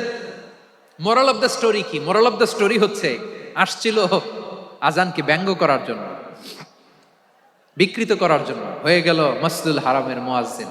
দেখেন বিশ্বনবী একটা খারাপ সিচুয়েশনের মধ্যে থেকে কি ভালো জিনিস বের করে আনলেন। আমি যে শুরুতে বলেছি কিভাবে তিনি হিউম্যান রিসোর্সকে ডেভেলপ করেছেন, ম্যানেজ করেছেন। তিনি যে চৌকস ট্যালেন্ট হান্টার ছিল, দেখেন সবার মধ্যে থেকে এর বাছাই করে মুয়াজ্জিন বানাই দিয়েছেন। সুবহানাল্লাহ পড়েন। তার মানে এই না সবাইরে ধরে ধরে উনি মুয়াজ্জিন বানাইছেন। যার যেই ট্যালেন্ট আছে তাকে ওই কাজে অ্যাসাইন করেছেন। যার যেই প্রতিভা আছে তার প্রতিভাকে ইসলামের কাজে লাগিয়েছেন। সুবহানাল্লাহ পড়েন। যায়েদ বিন সাবিত রাদিয়াল্লাহু তাআলা আনহু নাম শুনেছেন? যশোর কথা বেরোয় না। যদি জিগায় সালমান খানের নাম শুনছেন, সবাই হাত তুলবে, জি হুজুর শুনছি, মানে সব দেখা শেষ। সালমান খান, আমির খান, অমুক খান, সব খান মুখস্থ, কিন্তু যায়েদ বিন সাবিতের নাম মুখস্থ নাই মুসলমানদের। যেই সাহাবী মাথার সামনের চুল কাটে নাই, মসজিদুল হারামের মুয়াজ্জিন বানাইছেন বিশ্বনবী, ওই সাহাবীর নাম কি? খায়া ফেলাইস, স্লোগানের সাথে খায়া ফেলাইস। আবু মাহজুরা। কি নাম? আবু মাহজুরা আল জুমাহি রাদিয়াল্লাহু তাআলা আনহু। এই নামটা আজকে নিয়ে যাইতে হবে যশোর। আবু মাহজুরা রাদিয়াল্লাহু তাআলা আনহু। 2 নম্বরে বলছিলাম যায়েদ বিন সাবিত রাদিয়াল্লাহু তাআলা আনহু। বিশ্বনবী দেখলেন মদিনার এই আনসারী সাহাবী হাইলি ট্যালেন্টেড, ইন্টেলেকচুয়াল, মেরিটোরিয়াস, জ্ঞানের প্রতি তার আকর্ষণ, মারাত্মক আকর্ষণ। বিশ্বনবী তাকে দায়িত্ব দিলেন, কোরআন যা নাজিল হয় তুমি লিখো, কাতিবুল ওয়াহি বানায় দিলেন। সুবহানাল্লাহ। যায়েদ বিন সাবিতরে আবার আজান শিখান নাই, কারণ তার মধ্যে বিশ্বনবী প্রতিভা দেখেছেন, একাডেমিক প্রতিভা। বিশ্বনবীর একাডেমিক প্রজেক্টগুলো তিনি হ্যান্ডেল করতেন। যায়েদ বিন সাবিত ছিল বিশ্বনবীর ব্যক্তিগত সচিব। কি ছিল? ব্যক্তিগত সচিব। বোঝেন নাই? বিশ্বনবীর ব্যক্তিগত সচিব এবং দোভাষী। ইহুদিরা কিছু লিখে দিলে এটার অর্থ বিশ্বনবীরে বুঝায় দিতেন, আবার ইহুদিদের কাছে কিছু লিখতে হলে তিনি লিখে দিতেন। বিশ্বনবী একদিন বললেন, ইন্নী ওয়াল্লাহি মা আমানু ইয়াহুদা আলা কিতাব। ইহুদিরা বুঝি না, আরেক ইহুদি আইনে অর্থ করা লাগে। আবার ইহুদিদের কাছে কিছু লিখে পাঠাইতে চাইলে আমরা তো লিখতে পারি না, ইহুদিরে দিয়ে লেখা লাগে। ওরা যে পয়রা শোনায় লিখে দেয়, আমি ওদের বিশ্বাস করি না। আমার নিজের একজন লোক দরকার। বিশ্বনবী এই যায়েদ বিন সাবিতকে চুজ করলেন ল্যাঙ্গুয়েজের জন্য। উনি বললেন, যায়েদ, তোমার সফট স্কিলকে ডেভেলপ করতে হবে, তুমি হিব্রু ল্যাঙ্গুয়েজ শিখে ফেলো। যায়েদ বিন সাবিত বলল, বিশ্বনবীর মোটিভেশন আর ইন্সপিরেশন পেয়ে আমি 15 দিনে ইহুদিদের এই হিব্রু ল্যাঙ্গুয়েজ শিখে ফেললাম। শুধু শিখে ফেললাম না, হাত্তা হাদিকতু, even I became master in the language. এই ভাষা আমি পারদর্শী হয়ে গেলাম। এরপরে ইহুদিরা চিঠি লিখে পাঠালে আর কোনো ইহুদি ডাকা লাগতো না, আমি নবীর এটার অর্থ শুনে পরে বুঝাই দিতাম। আবার ইহুদিদের কাছে চিঠি লেখা লাগলে আমি যায়েদ বিন সাবিত চিঠি লিখে দিতাম। সুবহানাল্লাহ। দেখেন, এত সাহাবীর মধ্য থেকে বিশ্বনবীর একাডেমিক প্রজেক্ট, ব্যক্তিগত সচিব, দোভাষী হিসেবে তিনি যায়েদ বিন সাবিতের মতো তরুণকে নির্বাচিত করেছেন। কেমন ট্যালেন্ট হান্টার ছিল আমার নবী! সুবহানাল্লাহ পড়বেন না? বিশ্বনবীর ইন্তেকালের পরে সাইয়েদনা আবু বকর রাদিয়াল্লাহু তাআলা আনহু যখন খলিফা হয়ে আসলেন, কোরআনকে সংকলনের দায়িত্ব দেয়া লাগবে, কোন সাহাবীকে দিবেন? সব সাহাবারা মিলে পরামর্শ করলেন। সাইয়েদনা আবু বকর, ওমর সবাই মিলে এই বিশাল কোরআন সংকলনের গুরু দায়িত্ব বিশ্বনবীর ব্যক্তিগত সচিব, বিশ্বনবীর দুভাষী, বিশ্বনবীর সিলেক্ট করাই লোক যায়েদ ইবনে সাবিত রাদিয়াল্লাহু তাআলা আনহুকে দিয়েছে। কোরআনের কপি তো আজকে এখানে রাখে নাই। এই যে আজকের যে কোরআন পড়েন, এটা আগে এরকম ছিল না। কোরআন নাজিল হলে সাহাবারা চামড়ার, ওটের চামড়ায় লিখে ফেলতো, ওটের চ্যাপ্টা হাড্ডির মধ্যে লিখে ফেলতো, গাছের গুড়ির মধ্যে লিখে ফেলতো, বিভিন্ন জনের কাছে ছড়ানো ছিটানো ছিল। আবু বকর রাদিয়াল্লাহু তাআলা আনহু একসাথে করলেন, পরবর্তীতে উসমান রাদিয়াল্লাহু তাআলা আনহু একসাথে করলেন 114 সূরার। এখন এই মুসহাফ, এই কম্পাইলেশন, এই কপি আমরা পেয়েছি, যার হিউজ কন্ট্রিবিউশন ছিল। এই পুরো কোরআন কম্পাইলেশনের প্রজেক্ট ম্যানেজার ছিল যায়েদ বিন সাবিত রাদিয়াল্লাহু তাআলা।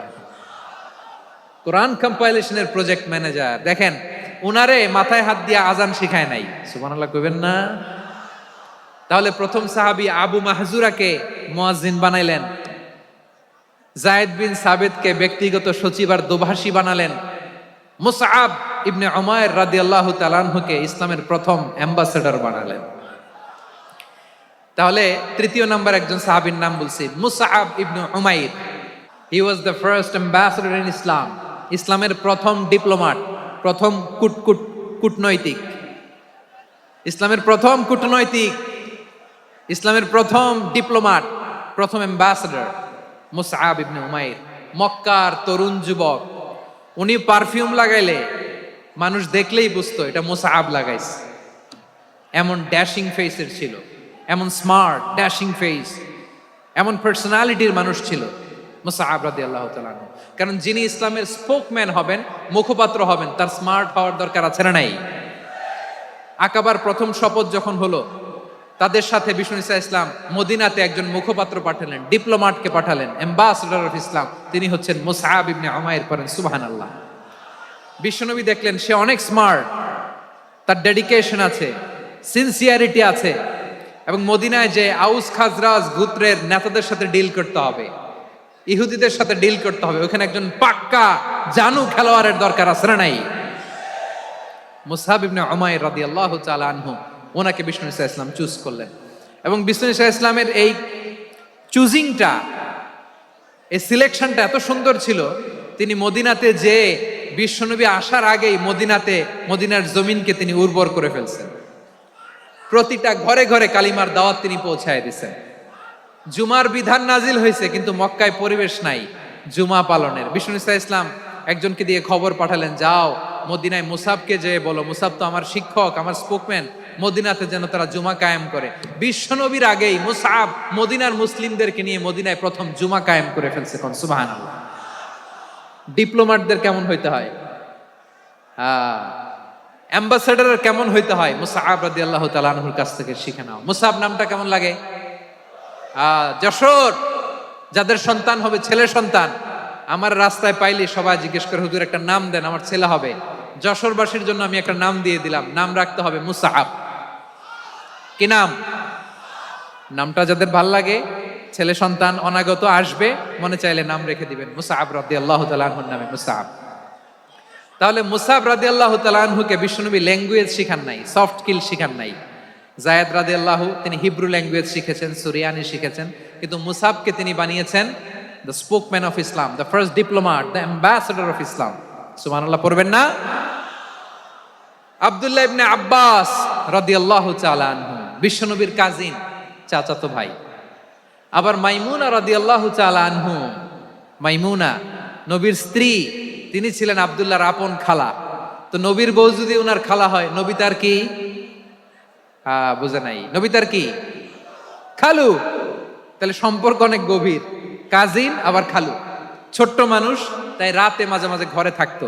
বিশ্বনবী দেখলেন আব্দুল্লাহ যেহেতু আমার ঘরে ঢুকতে পারে, আব্দুল্লাহরে এই উম্মতের বড় শিক্ষাবিদ বানাইতে হবে। কথা বোঝে নাই? আব্দুল্লাহকে কি বানাইতে হবে? শিক্ষাবিদ, এডুকেটর অফ দিস উম্মাহ, এই উম্মার শিক্ষাবিদ বানাইতে হবে। তাই আব্দুল্লাহ ইবনে আব্বাসকে বিশ্বনবী হাতে কলমে শিক্ষা দিয়েছেন। ওনাকে বিশ্বনবী হাতে কলমে শিক্ষা দিয়েছেন, যেহেতু উম্মতের শিক্ষাবিদ হবেন, এডুকেটর হবেন। তো বিশ্বনবী রাতে যখন তাহাজ্জুদ পড়তেন, ছোট্ট আব্দুল্লাহ ঘরে থাকতো। বুঝতে পেরেছেন? ছোট্ট মানুষ তো ঘরে থাকতো। তো বিশ্বনবী তাহাজ্জুদের জন্য একবার দাঁড়িয়েছেন, ছোট্ট আব্দুল্লাহ ওযু করে দাঁড়াইছে। আচ্ছা বলেন তো, ইমাম আর মুসল্লি মোট যদি দুইজন হয়, একজন ইমাম একজন মুসল্লি, তো মুসল্লি ইমামের কোন দিকে দাঁড়াবে? ডানে দাঁড়াবে। ছোট্ট আব্দুল্লাহ বুঝে নাই, বিশ্বনবী তাহাজ্জুদ শুরু করেছেন, উনি একতেদা করছেন আর দাঁড়াইছেন বায়ে। কোথায় দাঁড়িয়েছেন? আব্দুল্লাহ বলেন, যখন আমি বায়ে দাঁড়ালাম, আখাযা রাসূলুল্লাহ সাল্লাল্লাহু আলাইহি ওয়াসাল্লাম উযুনি আল ইউমনা ইয়াফতিলুহা, বিশ্বনবী নামাজরত অবস্থায় আমার কান ধরে টেনে আমার ডান দিকে এনে দাঁড় করায় দিলেন। পড়েন সুবহানাল্লাহ। দেখেন হাতে কলমে শিক্ষা। আর জীবনে ভুল হবে? কথা কয় না, আর ভুল হবে? আর ভুল হবে না। এভাবে বিশ্বনবীর অনেক সঙ্গ পেয়েছেন, সফর করেছেন, একই বাহনে বসেছেন, এক বাহনে বসে লম্বা নাসিহত করেছেন, বলেছেন ইয়া গোলাম ইহফাজিল্লাহ ইয়াহফাজকা, ইহফাজিল্লাহ তাজিদহু তুজাহাক, ইযা সাআলতা ফাসআলিল্লাহ ওয়া ইযা ইসতাআনতা ফাসতাইন বিল্লাহ। আল্লাহর বিধান মানো, আল্লাহর বিধান রক্ষা করো, আল্লাহ তোমায় রক্ষা করবে।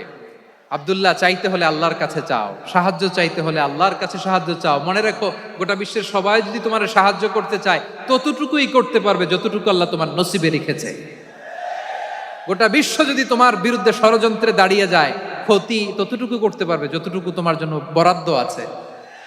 এর বাইরে কিছু করতে পারবে না। আওয়াজ করে বলেন ঠিক কিনা? এভাবে হাতে কলমে শিখিয়েছেন, বিশ্বনবীর সঙ্গ পেয়েছেন। ওনাকে বিষ্ণু ইসলাম শিক্ষাবিদ, এডুকেটর অফ দিস উম্মাহ হিসেবে সিলেক্ট করেছেন, হাতে কলমে শিখিয়েছেন। বিশ্বনবী একবার প্রকৃতির ডাকে সাড়া দিয়ে এসেছেন। এখন কি করতে হবে? নামাজের জন্য অজু করতে হবে। বিশ্বনবী এসেই দেখেন অজুর বদনায় পানি ভরা, খুশি হয়ে গেলেন, বললেন কে রেখেছে পানি?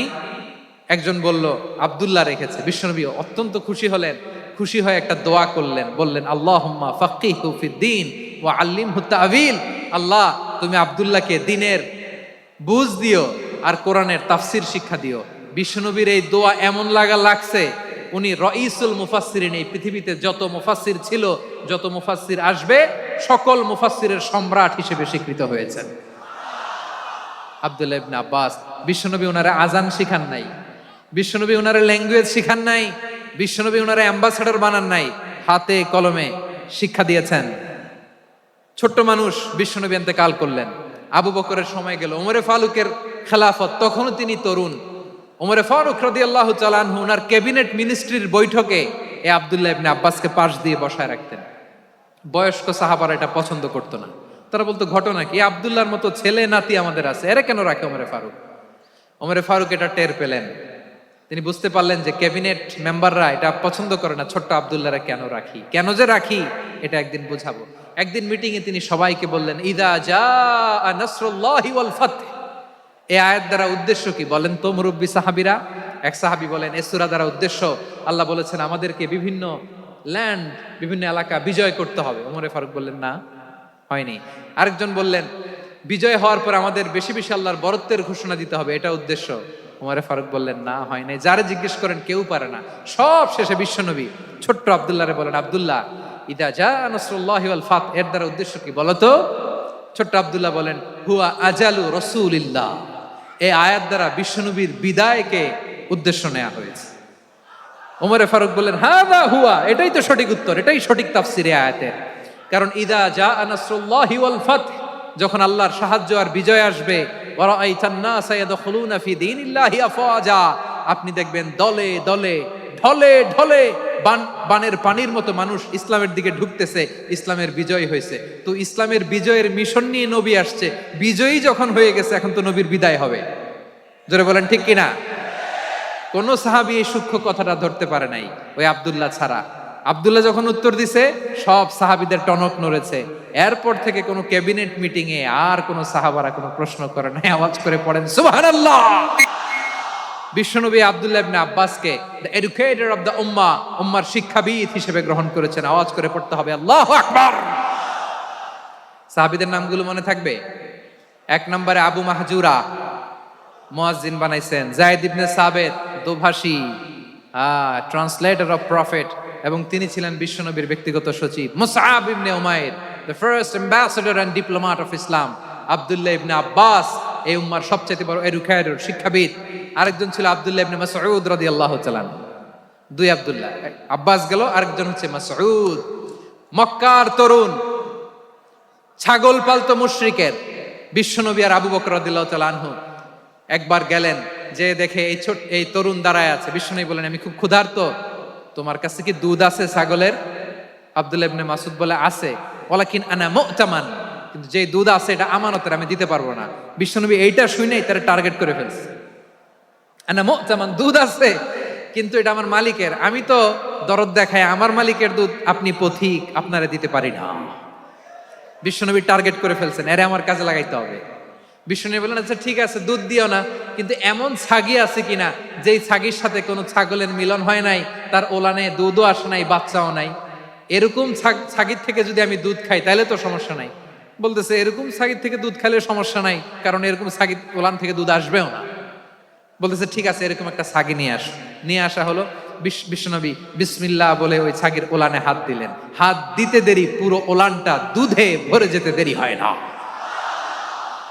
বিশ্বনবী আর আবু বকর রাদিয়াল্লাহু তাআলা আনহু দহন করে পেট ভরে খেলেন। এই দৃশ্য আব্দুল্লাহ ইবনে মাসউদের হৃদয়ে দাগ কাটলো। এই মুজিজা দেখে তিনি বললেন, আশহাদু আল্লা ইলাহা ইল্লাল্লাহ ওয়া আশহাদু আন্না মুহাম্মাদুর রাসূলুল্লাহ। তিনি ষষ্ঠ মুসলিম ছিলেন, 6 নম্বর মুসলমান। ওনাকে টার্গেট করে বিশ্বনবী দেখলেন এমন ইন্টেলেকচুয়াল ব্রেন, উনি সূক্ষ্ম সূক্ষ্ম জিনিস বুঝে বেশি, ফিকহি জ্ঞান ওনার মধ্যে বেশি। বিশ্বনবী ওনাকে কোরআনের জ্ঞান শিক্ষা দিতে লাগলেন। উনি বিশ্বনবী সবার কাছে কোরআন শোনায়, কিন্তু বিশ্বনবী নিজে আব্দুল্লাহ ইবনে মাসউদের কাছ থেকে কোরআন শুনতো। বিশ্বনবী একবার বললেন, ইকরা আলাইয়া ইয়া মাসউদ, ইবনে মাসউদ একবার শোনাও তো কোরআন দেখি। আব্দুল্লাহ ইবনে মাসউদ বলে, আকরাউ আলাইকা ওয়া আলাইকা উনজিল, নবী আপনার উপর কোরআন নাজিল হয় আর আমি আপনার সামনে কোরআন পড়ব। বিশ্বনবী বললেন, ইন্নী উহিব্বু আন আসমাআহু মিন গায়রি, আমি নিজে পড়তে যেমনি ভালোবাসি, অন্যে পড়ুক আমি শুনবো, এটাও আমি ভালোবাসি। সূরা নিসা তিনি তেলাওয়াত করে শুনিয়েছেন। এমন সূক্ষ্ম সূক্ষ্ম বিষয় বিশ্বনবী উনাকে ধরিয়ে দিয়েছেন। উনি হয়ে গিয়েছেন, আব্দুল্লাহ ইবনে আব্বাস হয়েছেন রাইসুল মুফাসসিরিন, উনি হয়ে গিয়েছেন ফাকিহুল উম্মাহ। ওনার চাইতে বড় ফকি এই পৃথিবী আর দেখবে না। চিল্লায় বলেন সুবহানাল্লাহ। উনি বলতেন, ওয়াল্লাহি ওয়াল্লাহি ইল্লাযী লা ইলাহা গায়রু মা উনজিলাত সূরাতুন ইল্লা ওয়া আনা আ'লামু আইনা উনজিলাত ওয়া ফিমা উনজিলাত। বিশ্বনবী এমন ভাবে কোরআনের দার্স আমাকে দিয়েছেন, কোরআনে যত সূরা নাজিল হয়েছে, যেখানে নাজিল হোক না কেন আমি জানি এটা কোথায় নাজিল হয়েছে এবং কোন প্রেক্ষাপটে নাজিল হয়েছে। এমন একটা সূরা নাই যে সূরার কোথায় নাজিল হয়েছে আমি মাসুদের জানা নাই, কোন প্রেক্ষাপটে নাজিল হয়েছে আমার জানা নাই। এরকম ঘটবে না। চিল্লায় বলেন আল্লাহু আকবার। এই আব্দুল্লাহ ইবনে মাসউদ রাদিয়াল্লাহু তাআলা আনহু ওমর ফারুকের সময় কুফার চিফ জাস্টিস ছিলেন। কুফা নগরীর চিফ জাস্টিস বুঝেন নাই? বিচারপতি। কি ছিলেন? সবাই বলে নাই, কি ছিলেন? বিচারপতি ছিলেন। এবং ওনার যে ফিকহি জ্ঞানের ধারা, এটাই আলকামা, ইব্রাহিম আন-নাখাই, হাম্মাদ ইবনে সুলাইমান হয়ে ইমাম আবু হানিফা পর্যন্ত পৌঁছেছে। এবং ওনার ফিকহি জ্ঞানের ধারাই হানাফি মাযহাবে অ্যাকসেপ্ট হয়েছে। আজও এগুলো হানাফি মাযহাবে চর্চিত হয়। হানাফি মাযহাবের সব ফিক আব্দুল্লাহ ইবনে মাসউদের ফিকহি জ্ঞানের ধারা থেকে নেওয়া হয়েছে। চিল্লায় পড়েন সুবহানাল্লাহ। তাহলে উনাকে বিশ্বনবী বানিয়েছেন জুরিস্ট, জুরিস্ট, আইনবিদ, ফকিহ। উনারে আজান শিখান নাই। হিউম্যান রিসোর্স ডেভেলপমেন্ট কিভাবে করবেন, মানব সম্পদের উন্নয়ন কিভাবে করতে হয়, কিভাবে যার যেখানে প্রতিভা কাজে লাগাতে হয় উনি দেখিয়েছেন। সুবহানাল্লাহ পড়বেন না? খালিদ বিন ওয়ালিদ নাম শুনছেন? কে কে শোনেন নাই হাত তোলেন। কি ছিলেন? বীর যোদ্ধা, বীর যোদ্ধা ছিলেন খালিদ বিন ওয়ালিদ। কিন্তু তিনি ইসলাম ধর্ম গ্রহণ করেছেন অনেক দেরিতে, 8ম হিজরিতে। তার মানে 8ম হিজরির আগে উনি মুশরিকদের পক্ষে লড়াই করেছেন। ওনার হাতে কত মুসলিম সাহাবী যে নিহত হয়েছে হিসাব নাই। বিশ্বনবী টার্গেট করে রাখছে, তুমি আমাদের মুসলিমদের এত ক্ষতি করলা, তুমি যখন মুসলমান হবা তোমারে দিয়ে আমি এমন কাম করামু যে এটা আর কেউ করতে পারবে না। বসুন বসুন। খালিদ বিন ওয়ালিদ রাদিয়াল্লাহু তাআলা 8ম হিজরিতে মুসলিম হয়েছেন, মক্কা বিজয়ের আগে। তো মক্কা বিজয়ের আগে যখন মুসলিম হয়েছেন, এর আগে কি করছেন? কাফিরদের সাথে যুদ্ধ করেছেন। উনি উহুদের যুদ্ধে মুসলমানদের যে পরাজয় ভাব, কঠিন পরিস্থিতির মুখোমুখি উনার কারণে পেছন থেকে এমন আতর্কিত আক্রমণ করেছেন, মুসলমানদেরকে কচুকাটা করেছেন। 8ম হিজরিতে আল্লাহ তাআলা হেদায়েতের নূর দিয়ে ওনার হৃদয়টাকে উজালা করে দিলেন। লা ইলাহা এটা এমন বাণী যার হৃদয়ে একবার টাচ খাবে, এইটা থেকে সে আর পালিয়ে বেড়াতে পারে। ঝিনুকের ভেতর লুকিয়ে থাকে যেমন মতি, ঝিনুকের ভেতর লুকিয়ে থাকে যেমন মতি, কলমা শাহাদাতে আছে আল্লাহর জ্যোতি, কলমা শাহাদাতে আছে আল্লাহর জ্যোতি। ঠিক কিনা বলেন?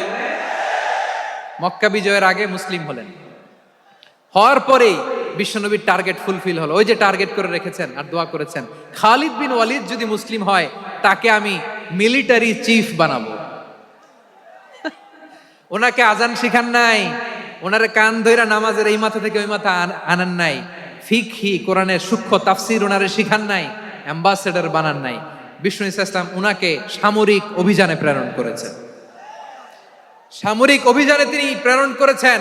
উনার জীবদ্দশায় উনার নেতৃত্বে যতগুলো যুদ্ধ হয়েছে, একটা যুদ্ধেও তিনি পরাজয় বরণ করেন নাই। ওমরে ফারুকের সময়কালে তিনি চিফ অফ মুসলিম মিলিটারি মানে মুসলিম সেনাপতি হয়েছেন। যশোর আওয়াজ করো, ঠিক কিনা বলো? সেনাপতি, মুসলিম সেনাপতি। তাহলে কিভাবে হিউম্যান রিসোর্স ব্যবহার করতে হয় গোটা বিশ্ব আমার নবীর কাছ থেকে শিখে নাও। খালিদ বিন ওয়ালিদ, ওনাকে বিশ্বনবী একটা উপাধি দিয়েছেন। উপাধিটা হচ্ছে সাইফুল্লাহিল মাসলুল, আল্লাহর নাঙ্গা তরবারি, আল্লাহর খোলা তরবারি, দ্য ওপেন সোর্ড অফ আল্লাহ। খালিদ বিন ওয়ালিদ মুসলিম সেনাপতি। হাসান বিন সাবেত নাম শুনছেন? দেখি উনি কি ছিল বলেন। রাসূলের সভা কবি, কালচারাল হিজিমনিকে ডিফিট করার জন্য উনি ভালো অস্ত্র চালানো জানতেন না, ওই কাজে উনি যেতেন না। ওনার ছিল কাব্য প্রতিভা। কাব্য প্রতিভা, কাফিররা কবিতা দিয়ে নবীকে গালি দিত। বিশ্বনবী বলতেন, ইয়া হাসান আজিব আন রাসূলিল্লাহ, তুমি নবীর হয়ে কাফেরদের এই কথাগুলোর জবাব দাও। বিশ্বনবীর একটা মিম্বার ছিল, বিশ্বনবীর মিম্বারের পাশাপাশি মসজিদে নববীতে এই হাসান বিন সাবেতের জন্য বিশ্বনবী একটা স্পেশাল মিম্বার বানিয়ে দিয়েছেন। এখান থেকে তুমি জবাব দাও। এবং বিশ্বনবী বলেছেন, আল্লাহুম্মা আইয়িদহু বিরূহিল কুদুস, আল্লাহ হাসান আমার পক্ষে জবাব দেয়, তুমি জিব্রাইল মারফত তাকে সাহায্য পাঠায়া দিও। রাসূল সাল্লাল্লাহু আলাইহি ওয়াসাল্লামের সভা কবি, the poet of the prophet, নবীর কবি। উনি কবিতা দিয়ে এমন উচ্চাঙ্গের ভাষায় কবিতা দিয়ে তিনি জবাব দিতেন, কাফিরদের গা শিহরে যেত, তাদের হৃদয়ে আগুন ধরে যেত। তাহলে এরকম কবিরও দরকার আছে না নাই? এখন যাকে আল্লাহ দিছে কাব্য প্রতিভা, এরা যদি আপনি যুদ্ধের ময়দানে পাঠান হবে? যারে দিছে সুরেলা গলা, এরা যদি অ্যাম্বাসেডর বানান হবে না। হাসান বিন সাবিত ছিলেন বিষ্ণু ইসলামের কবি। হুযায়ফা ইবনুল ইয়ামান বিশ্বনবীর গোয়েন্দা বিভাগের প্রধান। কিসের প্রধান? হুযায়ফা ইবনুল ইয়ামান। ওনার ছিল ডিটেকটিভ মাইন্ড। ডিটেকটিভ মাইন্ড, গোয়েন্দা বিভাগের প্রধান, এবং উনি হচ্ছেন সাহিবু সিররি রাসূলিল্লাহ, রাসূল সাল্লাল্লাহু আলাইহি ওয়াসাল্লামের গোপন তথ্যের ধারক বাহক। নবীর যেই কথা কেউ জানে না সব হুযাইফার পেটের ভিতরে ছিল। সুবহানাল্লাহ পড়েন। মদিনার যত ইহুদিদের একটা লিস্ট ছিল, এই লিস্ট শুধু দুইজন জানতো, বিশ্বনবী আর হুযাইফা। সুবহানাল্লাহ পড়বেন না? তাহলে উনাকে কোন দায়িত্ব দিছে? কোন বিভাগ? যশোর, আওয়াজ করো, কোন বিভাগ? গোয়েন্দা বিভাগের হেড ছিল। খন্দকের যুদ্ধে প্রচন্ড আজকের মতো শৈত্য প্রবাহ, মাটি খনন করতে করতে সাহাবীদের পেটে ক্ষুধা নাই, দাঁড়াইতে পারে না নামাজের জন্য, এত ক্লান্ত, ক্ষুধা, ক্লান্ত, শ্রান্ত। বিশ্বনবী বললেন, কে আছো? এই কঠিন শীত, এই ভয় আর ক্ষুধার মধ্যেও খন্দকের পরীক্ষার টপকে শত্রু শিবিরে যে আমাকে তথ্য দিবা, কে আছো? কারো গায়ে শক্তিই নাই যে দাঁড়াবে, কেউ দাঁড়ায় না। বিশ্বনবী তখন নিজে হুযাইফাকে ডাক দিলেন, হুযাইফা, যে আমাকে আজকে শত্রু শিবিরের তথ্য এনে দিবে সে জান্নাতে আমার মোরাফাকা, আমার সঙ্গী হবে। হুযাইফা রাদিয়াল্লাহু ইবনুল ইয়ামান জীবনের ঝুঁকি নিয়ে এই ক্ষুধা, শৈত্য প্রবাহ, কোল্ড ওয়েভসকে উপেক্ষা করে পরীক্ষা টপকে শত্রু শিবিরে যে সবার কথাগুলো চুপে চুপে শুনে বিশ্বনবীর দরবারে এসে গোয়েন্দাদের মতো তথ্য সরবরাহ করেছে। বিশ্বনবীর গোয়েন্দা বিভাগের প্রধান হুযাইফা ইবনুল ইয়ামান ইন্টেলিজেন্স বিভাগ চালাতেন। মুনাফিকদের নাম ওনার কাছে ছিল। মুআয ইবনে জাবাল মদিনা রাষ্ট্রের সবচেয়ে সিনিয়র আমলা ছিলেন। আমলাতন্ত্র চিনেন তো? প্রশাসনিক কাজ যারা চালায়, অ্যাডমিনিস্ট্রেশন বুঝেন না? The department of administration. মদিনার রাষ্ট্রের সিনিয়র আমলা মুআয ইবনে জাবাল মুতাখাসসিসুন ফিল হালাল ওয়াল হারাম, হালাল হারামের স্পেশালিস্ট ছিলেন। বিশ্বনবী উনাকে ইয়ামানের গভর্নর করে পাঠাইছেন। বলেছেন, ইন্নাকা তা'তি কওমান আহলা কিতাব, এমন গোষ্ঠীর কাছে যাবা এরা ইহুদি নাসারা, আগে শাহাদা পড়লে এরপরে নামাজের দাওয়াত দিও, নামাজ পড়লে যাকাতের দাওয়াত দিও। গভর্নরের অ্যাটিটিউড যেমন থাকে তেমন অ্যাটিটিউড ধরে রেখো। সুবহানাল্লাহ পড়েন। তাহলে মুআয ইবনে জাবালকে দিয়ে বিশ্বনবী কবিতা লেখায় নাই, চিঠি লেখায় নাই, আজান দেওয়ায় নাই। সুবহানাল্লাহ পড়বেন না? সব শেষ সাহাবী বলি আবু হুরায়রা রাদিয়াল্লাহু তাআলা, নাম শুনছেন? বিড়ালের বাবা। কি করতেন?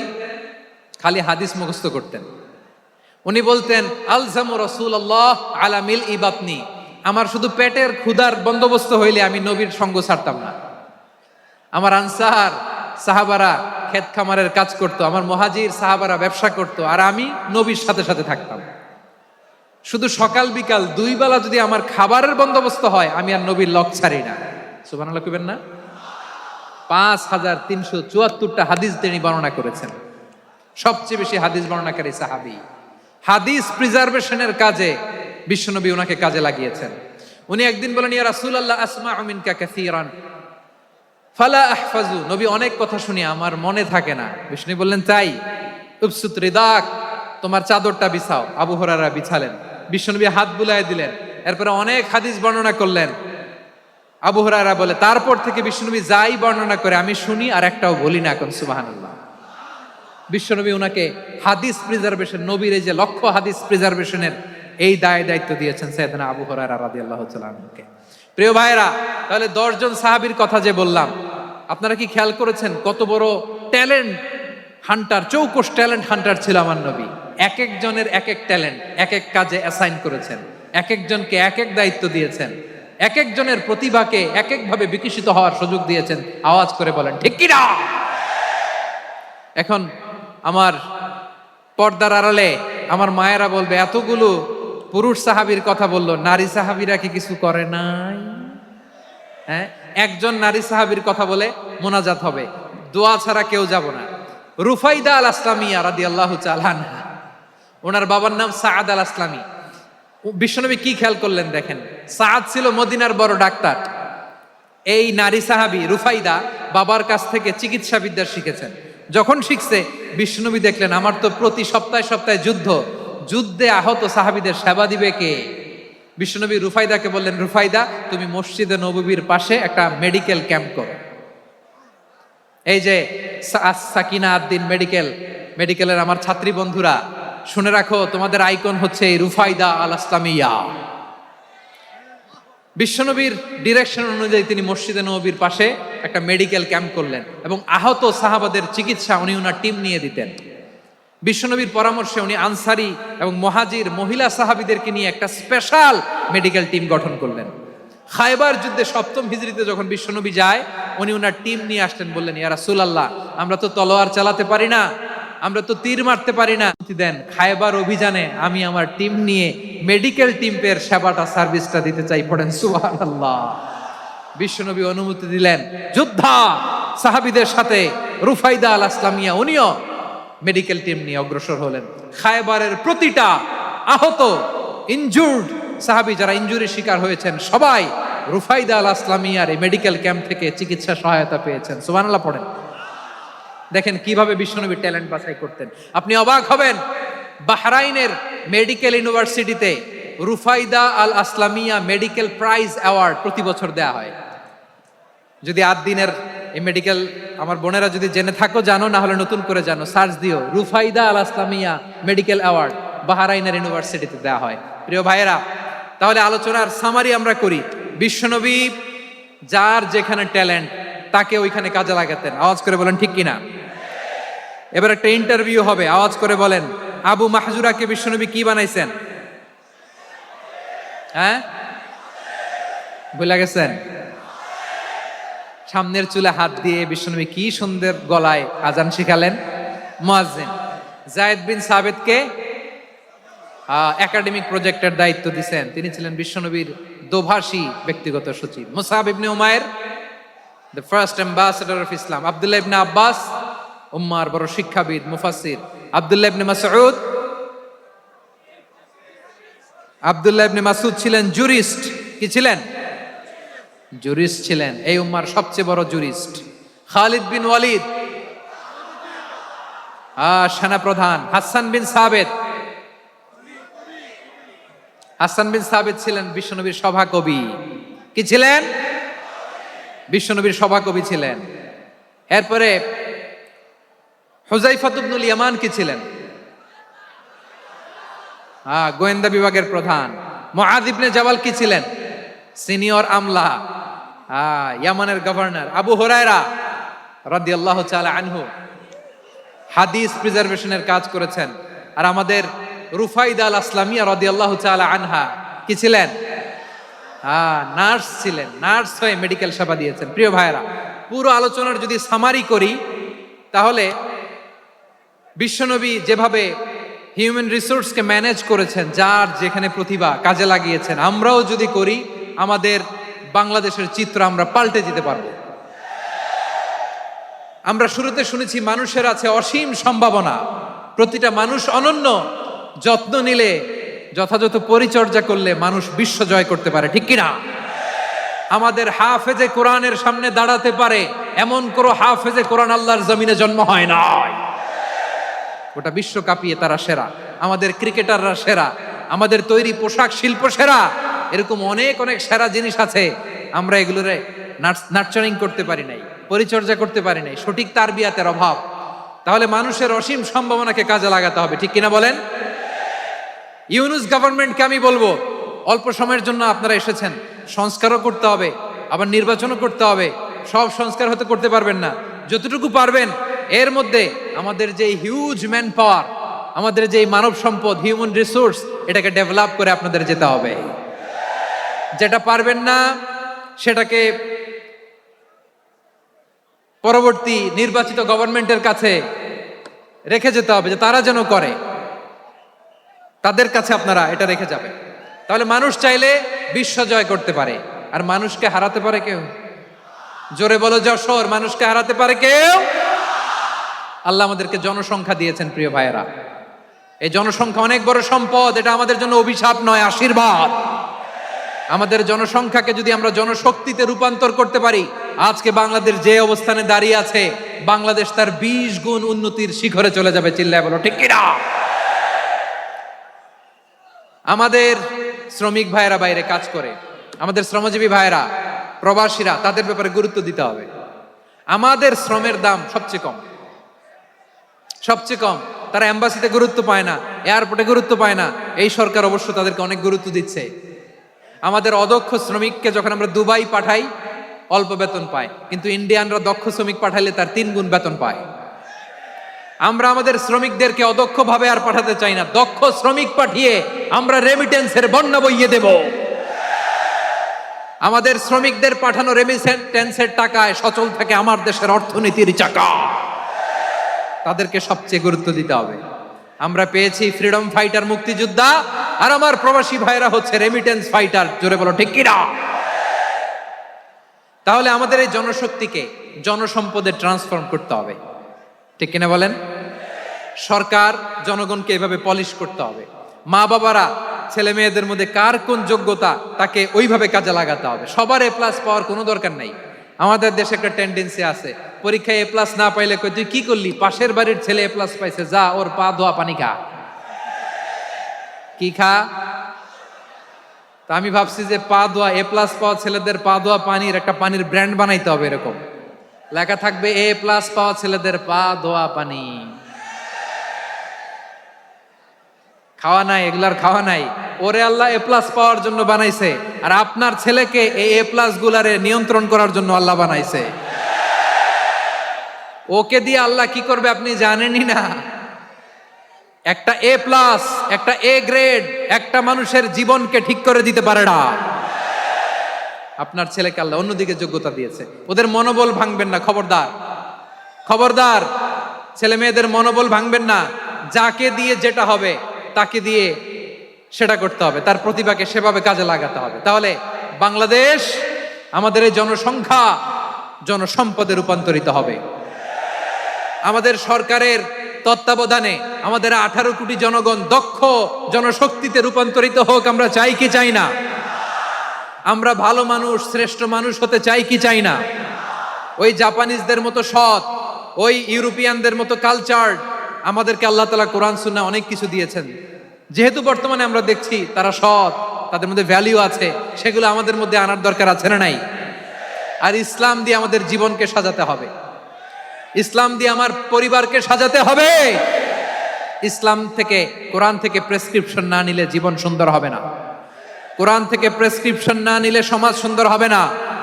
কোরআনের প্রেসক্রিপশন না মানলে রাষ্ট্র সুন্দর হবে না। কোরআনের প্রেসক্রিপশন অ্যাপ্লাই না করলে শুধু দুর্নীতি দমন কমিশন দিয়ে দুর্নীতি বন্ধ করা যাবে না। এজন্য কোরআনের আইন আমরা চাই কি চাই না? প্রিয় ভাইয়েরা, হিউম্যান রিসোর্স ডেভেলপমেন্ট, মানব সম্পদের উন্নয়ন, আমাদের সরকার যেন এদিকে নজর দেয়। আমরা যেন এই ব্যাপারে যত্নবান হয়ে উঠি। যাকে আল্লাহ যে যোগ্যতা দিয়েছে, এই যোগ্যতা দিয়ে আমরা যেন ইসলামের জন্য, দেশের জন্য কাজ করি। আমরা যেন আমাদের স্কিল ডেভেলপ করি, আমাদের পটেনশিয়ালকে ডেভেলপ করি। মোরালিটি, ভ্যালিউজ নিয়ে শায়েখ আহমদুল্লাহ আলোচনা করেছেন, এগুলো দিয়ে যেন আমরা আমাদেরকে সাজাই। আল্লাহ তাআলা আমাদের দেশকে তুমি নিরাপদ করো, আমরা পড়ি আমিন। আল্লাহ আমার 18 কোটি জনগণকে তুমি জনশক্তিতে রূপান্তরিত করো, আমিন। আল্লাহ আমরা হাতে হাত রেখে, কাঁধে কাঁধ মিলিয়ে ভাইয়ে ভাইয়ে যেন এই দেশকে গড়তে পারি, আল্লাহ তুমি তৌফিক দান করো, আমরা পড়ি আমিন।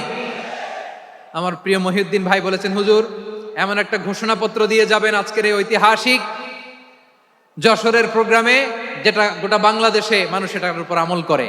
আমি যে কথাটা বলেছি এটাই, আসুন আমরা আমাদের জনসংখ্যাকে জনসম্পদে ট্রান্সফর্ম করি। আমাদের জনসংখ্যাকে আমরা যেন জনশক্তিতে রূপান্তরিত করি।